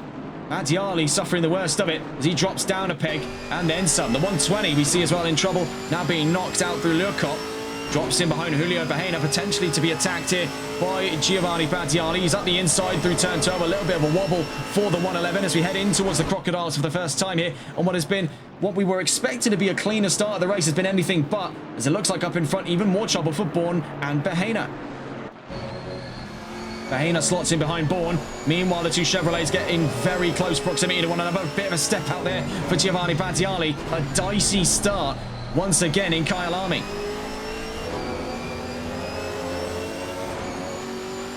Currently fighting for what could be 7th place against Julio Bahena down the opening straight. Bear in mind, Vincent Simard right on his tail. It has been a very dicey start indeed for Battiali. Down quite a few pegs. Meanwhile, up at the front, the 119 continues to lead. He's up the inside now. We see here Battiali against Bahena. Hits up the back end by the 120. The Chevrolets are not happy. Meanwhile, we see even more trouble again for Timo de Tosto. He's going to be seeing red by the end of this race. 2 race starts that he's had in solid positions, both of which have been squandered by Calamity in turn 2. Actually, hang on, was that... Yes, we did see a McLaren towards the back of the field. I'd have every reason to believe that was de Tosto. There's only one of 2 McLarens. We're seeing one of them here right behind Battiali. So looking around, see here from the 120's point of view, tucked right up to the back end of the number 18 of Julio Bahena. Taking a look then, after the first 3 or so minutes of racing here in race 2, it has kicked off once again into war on all fronts here in Kyalami. Up at the front, Lebay leads by 3/4 of a second to Tanguay, right up to 3rd place. Quain up to 4th, Forrest still in the top 5. If there's one thing you can't shake, it's the 824 from 5th position. It is a stonewall defence by Aston Martin and a chance to attack for 4th. He could be improving on his own results here in Kyalami before the end of today. Meanwhile, looking back again here at the fight between Bahena and Simard. Moreover, Bahena looking to have a strike back here on Battiali. Up through turn 15 we go. Battiali up on 2 wheels. Bahena very nearly into the gravel himself. Simard still staying in behind. Meanwhile, upset there for Clinton Bourne. He has a less than ideal exit. That could give position up over here to Giovanni Battiali. Up goes the 111 up towards 6th place. Bourne slots back in behind into the slipstream. Bear in mind, he's vulnerable to an advance here by Julio Bahena, who's got the run on him. Down towards turn 2. In towards Crowthorns we go. An area of the track that has already become synonymous with absolute bedlam here in Kyalami. In the background, we see being muscled out there, Simard against that of Clinton Bourne. Things could get dicey between these two. Up through turn 5 we go. They filter back in a single file. Clinton Bourne will not be happy, though, down towards 8th place. Having lost 2 positions in the span of a single straightaway. Something to note as well, George Todd just pleasantly snuck up there from the back. He was just outside the top 10 when the race started. He's already found his way into it. Now, looking to play things a little bit closer to the chest. He's got decent distance over Poulin v Cecil. A battle going on behind him for 11th place, moreover up in front. He's waiting to see what spills over between Simard v Bourne. Moreover, that could be Bourne v Bahena in a moment's time as well. We see Bourne getting the run up towards Le Cop. Late onto the brakes here to keep with the number 18. Meanwhile, up front, we see Battiali versus Forrest. Now up and alongside the Aston Martin. These two rocketing down towards turn 12. Up the inside, then Battiali takes position for 5th place. What can Forrest do, though? He's got the momentum round the outside. Is he looking up the inside, dare I say it, down towards turn 13? No. Simple answer. That's not to say the Aston Martin won't be able to stay with. He definitely has to now for his own sake, as right onto his trails is Julio Bahena in another British machine, the McLaren 570S. Very close stuff indeed between this expansive part of the grid, I should say, as well, as we've got Battiali now catching up to Quain. So this comprises 4th all the way down to, looking at it there, 10th, and then by larger proxy down towards 12th. With a fight of 11th going on behind Todd there. Cecil looking to take a challenge to Dan Jr. Poulin. Meanwhile, we see here Bahena makes contact by the looks of it there with Bourne. We'll get a look at that on the replays. It looked very subtle between the two. But obviously, as they're on the brakes in through that corner, not going to be doing many favours. So as we catch on board there, and it was just a little nudge there over the rear. Just slightly obscured from the cameras, so not doing us the best of favours in investigating that from our point of view. That'll be up to race control to have a look into that one. a little too far out of our range. Meanwhile, after what has been just over 5 minutes of racing here in race 2, it is a Chevrolet 1, 2, 3. Tanguay still pressuring, and the last interval was just under 7/10 of a second away from LeBay at this time. Second with the fastest lap. It's an eerily close mirror match to what things were like for Giovanni Baggiali in race 1. Speaking of Baggiali, he's already looking at a chance here on Kevin Quain. Meanwhile, Byron Forrest is hanging onto the racing line here, looking to potentially challenge for a position of his very own. Forrest wants a chance here of a top 5. He's already on for a consistent bout of things here in Kyalami. Been a little bit of an upset since, with Quain getting up over his nose. Now getting up over the nose of Quain, the 111 of Giovanni Baggiali. Does it open up a gap here for Byron Forrest in towards turn 13? We see having to go, trying to go around the outside almost there was the 607. That does open the doors up for the 824. He has to slot back in before turn 15. It would be suicide to attempt it. Onto the gravel in the background. Oh my word, 2 incidents for the price of 1 and collected down at turn 16. It can only get worse from there. So as we were trying to investigate there, what was going on just behind them, what happened up in front, nicked across the back there was the 607 of Kevin Quain by Byron Forrest. Then Quain slams into both Simard and Bahena, and they very nearly collect Clinton Bourne. As you see there on the bottom right-hand side of your screens, it is getting very dicey there, muscled out through turn 2. Huge collision between Bourne and Simard, I believe, there. Looking back on here, this is with Julio Bahena. Vincent Simard having slammed up alongside Clinton Bourne. He is not going to be a happy driver today as he falls in behind that of George Todd. Let's get a look inside of this, because this is a demolition derby going on here in Kyalami. We see Graham Green up and around the outside of Chili Peppers. Up in front, you can see the scope of the damage towards this top 10 of the race. We see very sudden jolt there to the right-hand side from the 747. Very nearly cut the nose of the number 24 of Chili Peppers. Looking here with a man caught in the middle of it all, on the front lines of the fight, just at the back of the top 10 here. This is all in contention right now as it stands for 6th place, held by Julio Bahena, on with George Todd in the number 12 Porsche. Right behind him, we see, by looks of it there, side-by-side action, Dan Jr. Poulon up on the inside of Clinton Bourne. What can the Mercedes do over the Chevrolet? In terms of straight line speed, we know Chevy has it. Let's get a look, as a matter of fact, on board with Bourne. You do not want to miss this action out. Holds on a position ahead of Poulin. You see the Mercedes immediately striking back. It's side by side, rubbing wheels, rubbing doors. Richard Cecil could have 2 positions here, because these two look like they're about to take each other's heads off. In towards turn 15 we go. The Aston Martin caught in the aero washes onto the gravel. Might find trouble rejoining there. No issues as it stands, but he does lose position out by looks of it there to Graham Green.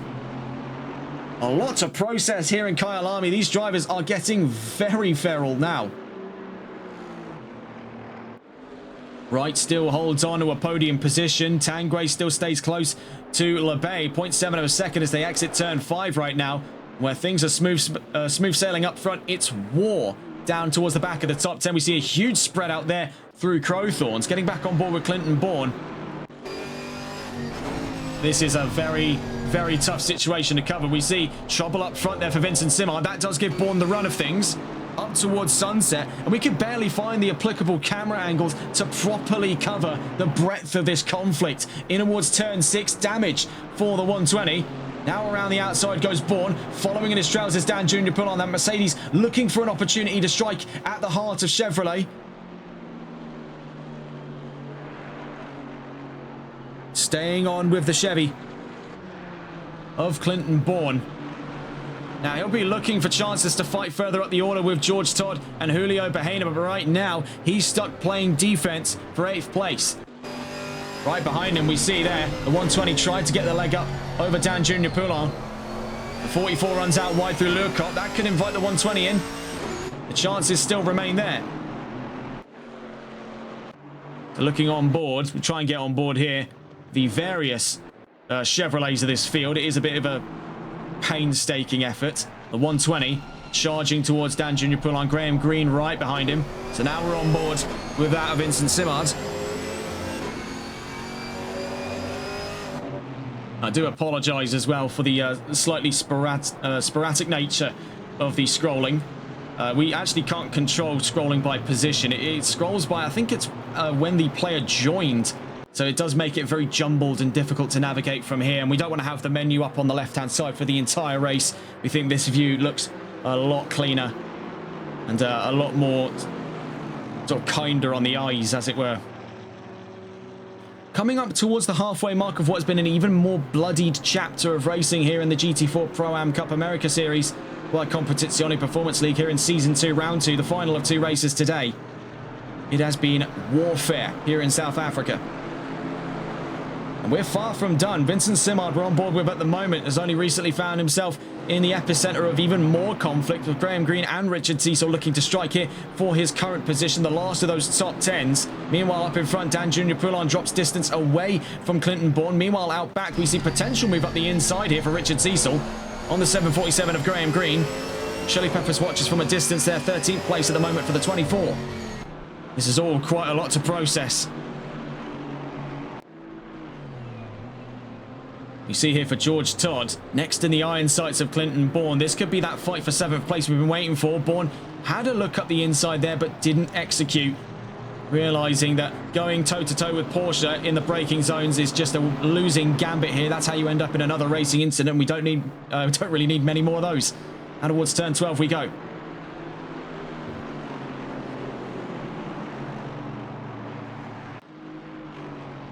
Into turn 13. You see that Chevy getting up more and more on 2 wheels as it mounts the curbs here, trying absolutely everything in the face of a little bit of aero damage by looks of things there for the number 6, and he's not alone in that one. Let's try and make up for some of that lost performance. It gets to the point where you start to feel a little bit sorry here. Fate has not been kind to Timo de Tosto. He's had 2 great starting positions, both of which taken away from him out of calamity down at turn 2. He'll be having serious words with the race control team, hoping that things can be resolved on the run in towards the next round in Valencia.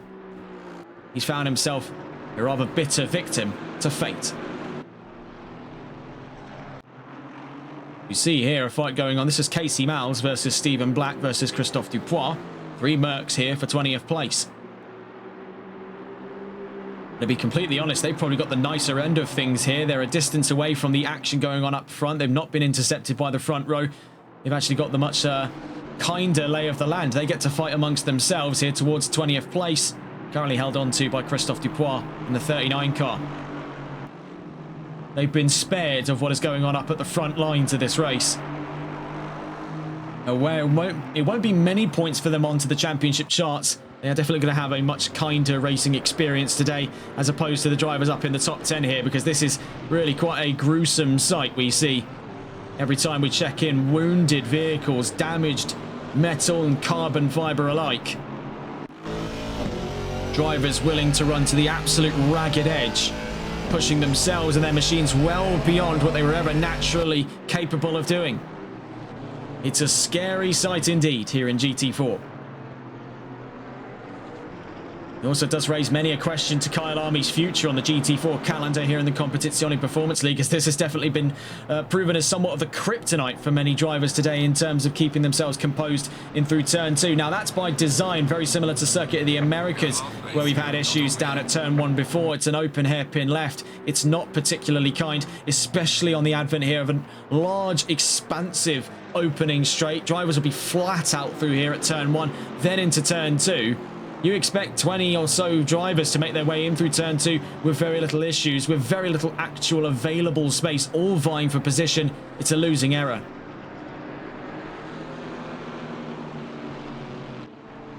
You see that Todd and Bourne are getting closer and closer and closer. We see out back here action with Black, Dupois and Mals.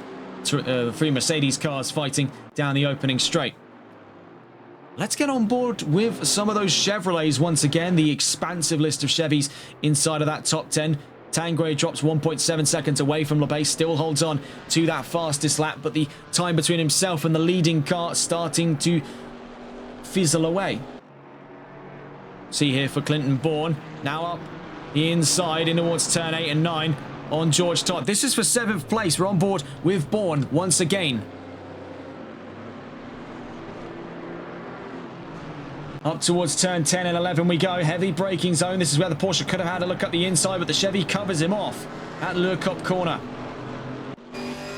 looking out the rear of the number 6. Bear in mind, soon to be in a fight for 6th place if the current trend of a increase in the gap, or a decrease, I should say, in the gap between himself and Bahena is anything to be expected. Meanwhile, you see here, tucked in over the rear view of the number 6 is that fight for 8th place. Todd v Poulan v Simard at the back of that top 10. Up towards the front of the field, we are starting to see a fight going on here between the 54 and the 111. This is for the podium. This is between Wright and Badiali. You got to hand it here to Badiali. He has been on a revenge drive of the ages in towards turn 2. This could have got hairy between the pair of them. And it really does leave one in a bit of suspense watching with these two heading up towards turns 3, 4 and 5. Looking at the inside, the 111 or the 54. The 54 gives him space, holds around the outside. Wright still has the momentum to stay in 3rd place. The question is, does he believe himself to be on borrowed time here? Badiali has carved his way through the field, a thing possessed on this grid. After a less than ideal start, he could take away a podium today and be more than happy with where he stands.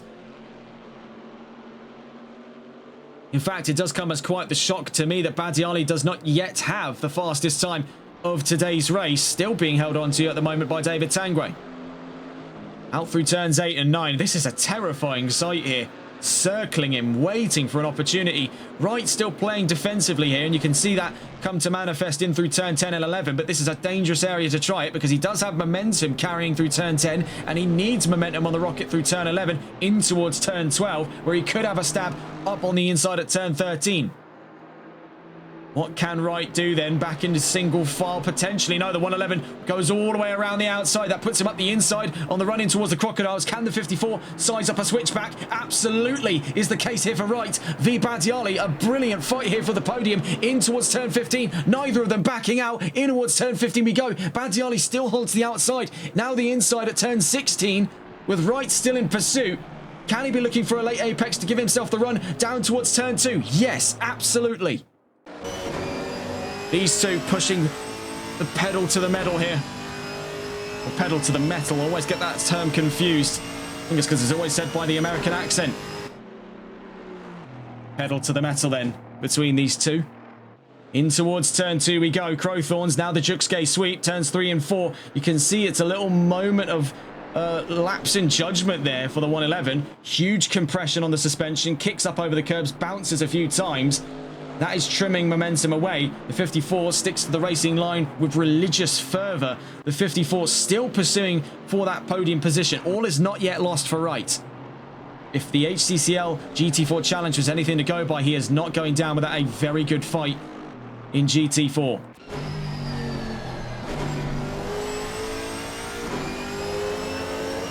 Meanwhile, out back, that gap between Bourne and Bahena is progressing. There could be a fight for 6th place coming up not far from now. Meanwhile, up front, give an update on that fight between the leading pair, the 119 and the 30 at this time. Still very close. No current indication of if a fight will begin.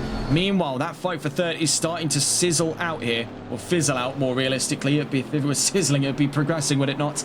Fizzle out between those two is now up by 1.3 seconds. He's made that look easy, Badiali, and I think that just goes to show how much pace he's got in that 111. You can knock him down, but he gets right back up. On with the leading pair here, on board with Christian Lebay, leading the race again here, looking at back-to-back victories in Kyalami. It's a hat-trick to kick the season off for the defending Season 1 champion of the GT4 Pro-Am Cup America Series. Tanguay has given him ample competition, and dare I say it, he is drawing in the gap to within a second.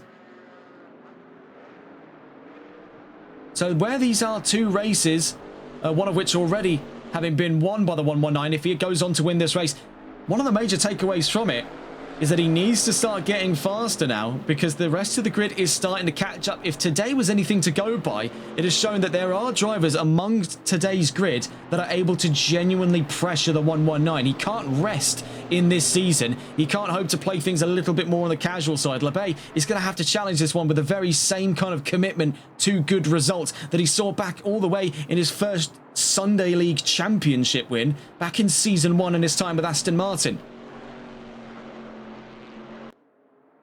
I, for one, welcome this new chapter of the Competizione Performance League because we're starting to see a grid get closer and closer and closer to LeBay's level. And that, at the end result of it all, when all of the drivers are performing at the same level like that, is going to make for a serious spectacle of racing.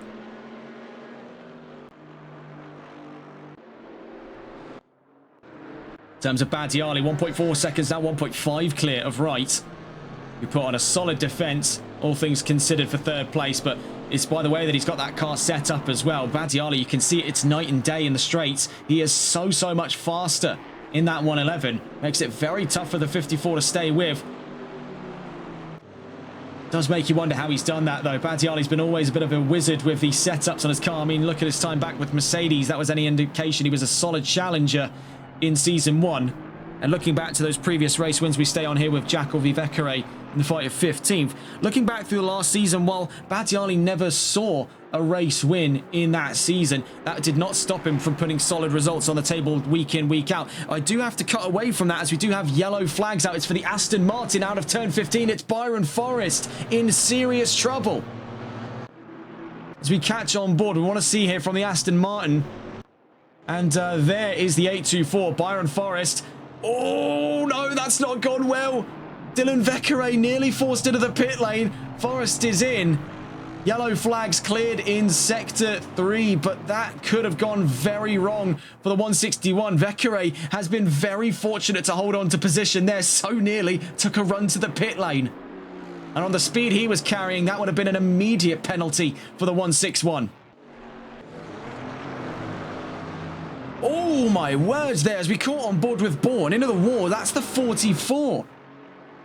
That is, I believe, yes, that is Dan Junior Poulin with Mercedes AMG. As we caught on there, back on with the action. Now we see here from the point of view of, I believe this to be Vincent Simard, in through turn 7, flanked by Cecil and Bahena. What on earth happened there? We can see a lot more damage on a lot more cars here. I'm not liking the sights of it because with an extra set of pace on the grid, we are starting to see, especially here in Kyalami, a much more aggressive performance across the board here. I mean, what is this, GT4, or are we looking at banger racing at this point? The 120 super deep to the brakes there at turn 10. No chance for it to get slowed down in time for Vincent Simard, and gives Bahena back the position. Cecil now up and ahead of Simard. Graham Green now behind Timo De Tosto, and you got to hand it to De Tosto. He's back to the top 10. It's a great drive from the 58.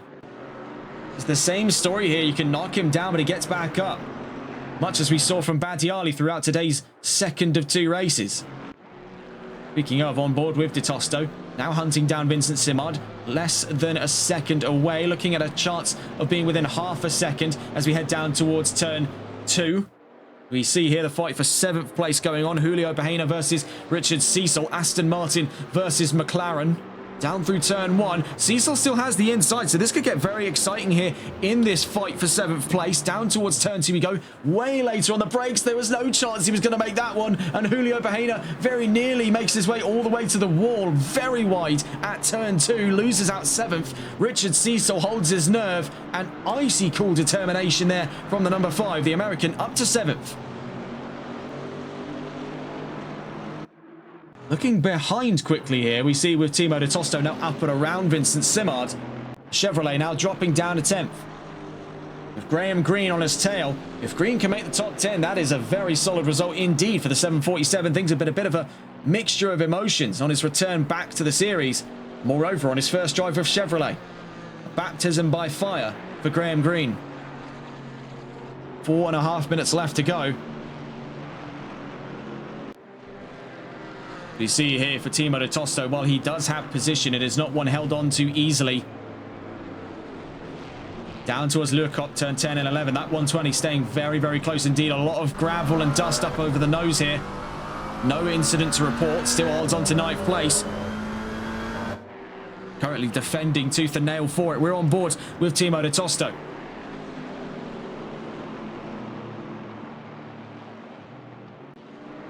Down towards turn 13 then at the start of the Crocodiles. The 120 still in pursuit. And it is starting to become a 4-car pack here. The introduction once again of Chili Peppers, a driver who's been in and around those top 15 positions, has been challenging, had a good result at the end of race 1, and could surf the line in towards a good result at the end of race 2. As we see running out wide there, the 120, that invites in Graham Green to come and have a go.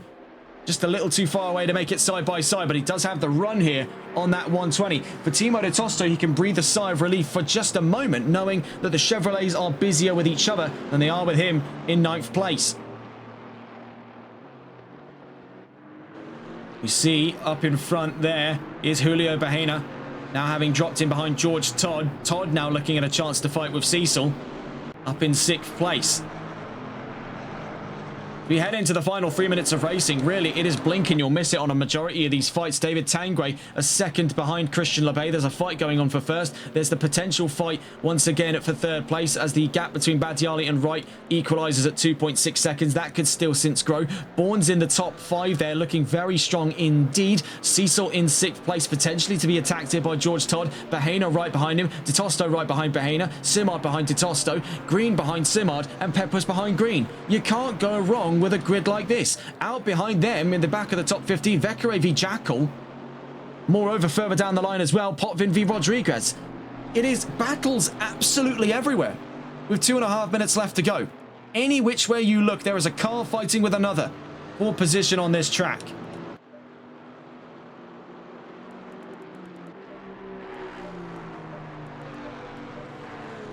Right now, at least looking on with this grid, just in and around the back of the top 10, on with Graham Green. His chances to fight with Vincent Simard are coming up thick and fast because he can see the difference in vehicle condition. That 747 is in much better condition than the 120 up over its nose. And we see there an exchange of position. De Tosto, a little bit of trouble down through the Crocodiles, drops in behind his fellow McLaren. Bahena up to 8th. These two in the wake of each other's slipstream with 2 Chevrolets eyeing them up for position there. From the back of the top 10, it could get dicey. Make no mistake of it. And that seems to have been a routine case here. We've been saying that of a lot of things. It could get dicey here. It could get dicey there. But I think what better word is there to describe the current state of affairs? I think the only other word that comes to mind is a bit sketchy. Out through turn 2 we go. Bahena with nose cone damage. Fighting against De Tosto also with nose cone damage. And Simard makes Three's Company also with nose cone damage. It's a damaged trifecta here for 8th place. George Todd sizing his chances on Richard Cecil, but can't find the ground at this time as we come up towards the final run of laps here in Kyalami. It's all down to the wire on multiple fronts here. So much decided in the next lap to come. Watching here, Bahena v De Tosto, a civil war amongst McLaren's ranks. This is for 8th place, watching with Bahena. We've had to bring up that menu on the left-hand side. There's really no other options we've got here just to process the amount of information coming our way. It is the most lively we have seen the Grand Prix circuit Kyalami. These GT4s are ripping each other asunder. Down towards Le Coq we go. We see looking up the inside the 58. Can't find the room for it, but is trying to put the pressure early on here on Julio Bahena. Meanwhile, leader onto the final lap there we see from the 119 of Christian LeBay. Looking on the advent of a 3rd race win on the trot. A hat-trick to kick off Season 2. Nothing to scoff at whatsoever. We see trouble in the background there. That's for, looking at it there, Timo de Tosto. We were watching from Bahena's point of view. Simard has a chance here on de Tosto. Very nearly contact on the exit of turn 13 through turn 14, now to turn 15, as things start to bleed away in the chances of 8th place in the fight between De Tosto and Bahena. Vincent Simard has got a bit of a second wind here in the 120. Heading onto that final lap, he's got the run on the 58 over his nose. There is a great chance here for Simard to fight. Watching from De Tosto's point of view, this is currently ongoing for the fight of 9th place. What can be done of it? He's defending. He's up against the ropes here. He's going to force Simard to run around him at turn 2. He's holding the inside line. This could go massively on its head, though. Holding around the outside does put him to the inside of the Juxgay sweep. Is that a death sentence for Timo de Tosto? He needs to hold on to it now. In towards turn 5. He's back to the inside on the 120. Up and around. Oh, my word. It's contact between the pair. One spin becomes 2, and they collect each other on the exit of turn 5. The 58 and the 120 collide down at Barbecue. It is disastrous right in the final chapter. How could it get any worse than this? One does ask. We see in the remaining fight now, we want to try and get on board with the leading car here. We're not far from that checkered flag. The 119 coming to the line here.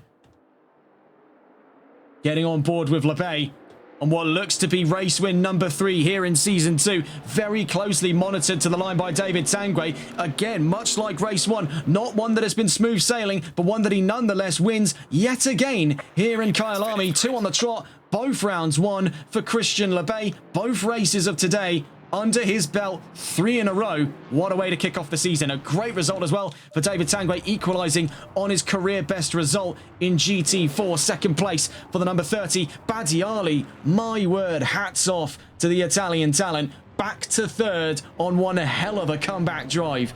Right in 4th place, born to make yet another Chevrolet 1, 2, 3, 4 and 5. Coming to the line then, Clinton Bourne, 5th place. Richard Cecil takes home 6th with Aston Martin.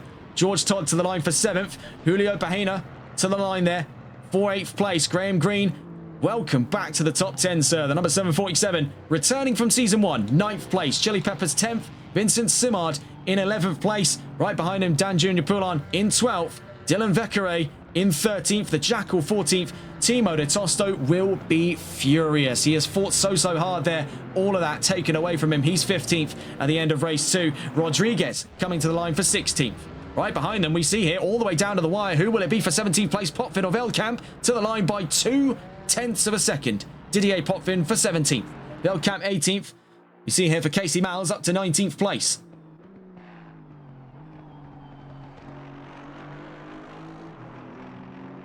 Miles being able to make it to race 2. And he'll be chuffed to see that checkered flag. 19th place for the 96. Stephen Black not far from the line on his trails there for 20th. Then behind him, Christophe Dupois in the 39 car. Final result then coming in now, as you see on the left-hand side, Christian LeBay, 2 on the trot here in Kyalami, 3 overall in Season 2, a hat-trick in the opening 2 rounds in terms of races. David Tanguay on a brilliant start and brilliant finish of race 2. Giovanni Badiali on a brilliant revenge drive. That was something to behold for the 111. It really does make you think what would have happened had he not found himself in that incident in the early parts of race 2. Really does leave it up to speculation. Right in 4th, Bourne 5th, Cecil 6th, Todd 7th, Bahena 8th, Green Knife Peppers in 10th, Simard in 11th, Boulan in 12th, Vekere in 13th, Jackal 14th, Ditosto 15th, Rodriguez 16th, Potvin 17th, Veldkamp 18th, Miles 19th, Black 20th, Dupois 21st, and Albert 22nd. 2 DNFs, Kevin Quain and Byron Forrest in race 2. Some of the major takeaways from today: 2 top 10 appearances then for Chili Peppers. That's a great result then for the newcomer to the field. Moreover, returning to the GT4 Pro-Am Cup America Series on his 2nd race in the season, in his 1st round, I should remark as well, is Graham Green, back to the top 10. And of course, where would we be without the topic of Chevrolet? 1, 2, 3, 4, 5 again. While it may not be consecutive, it's their 2nd this season after round 1's result in Alton Park.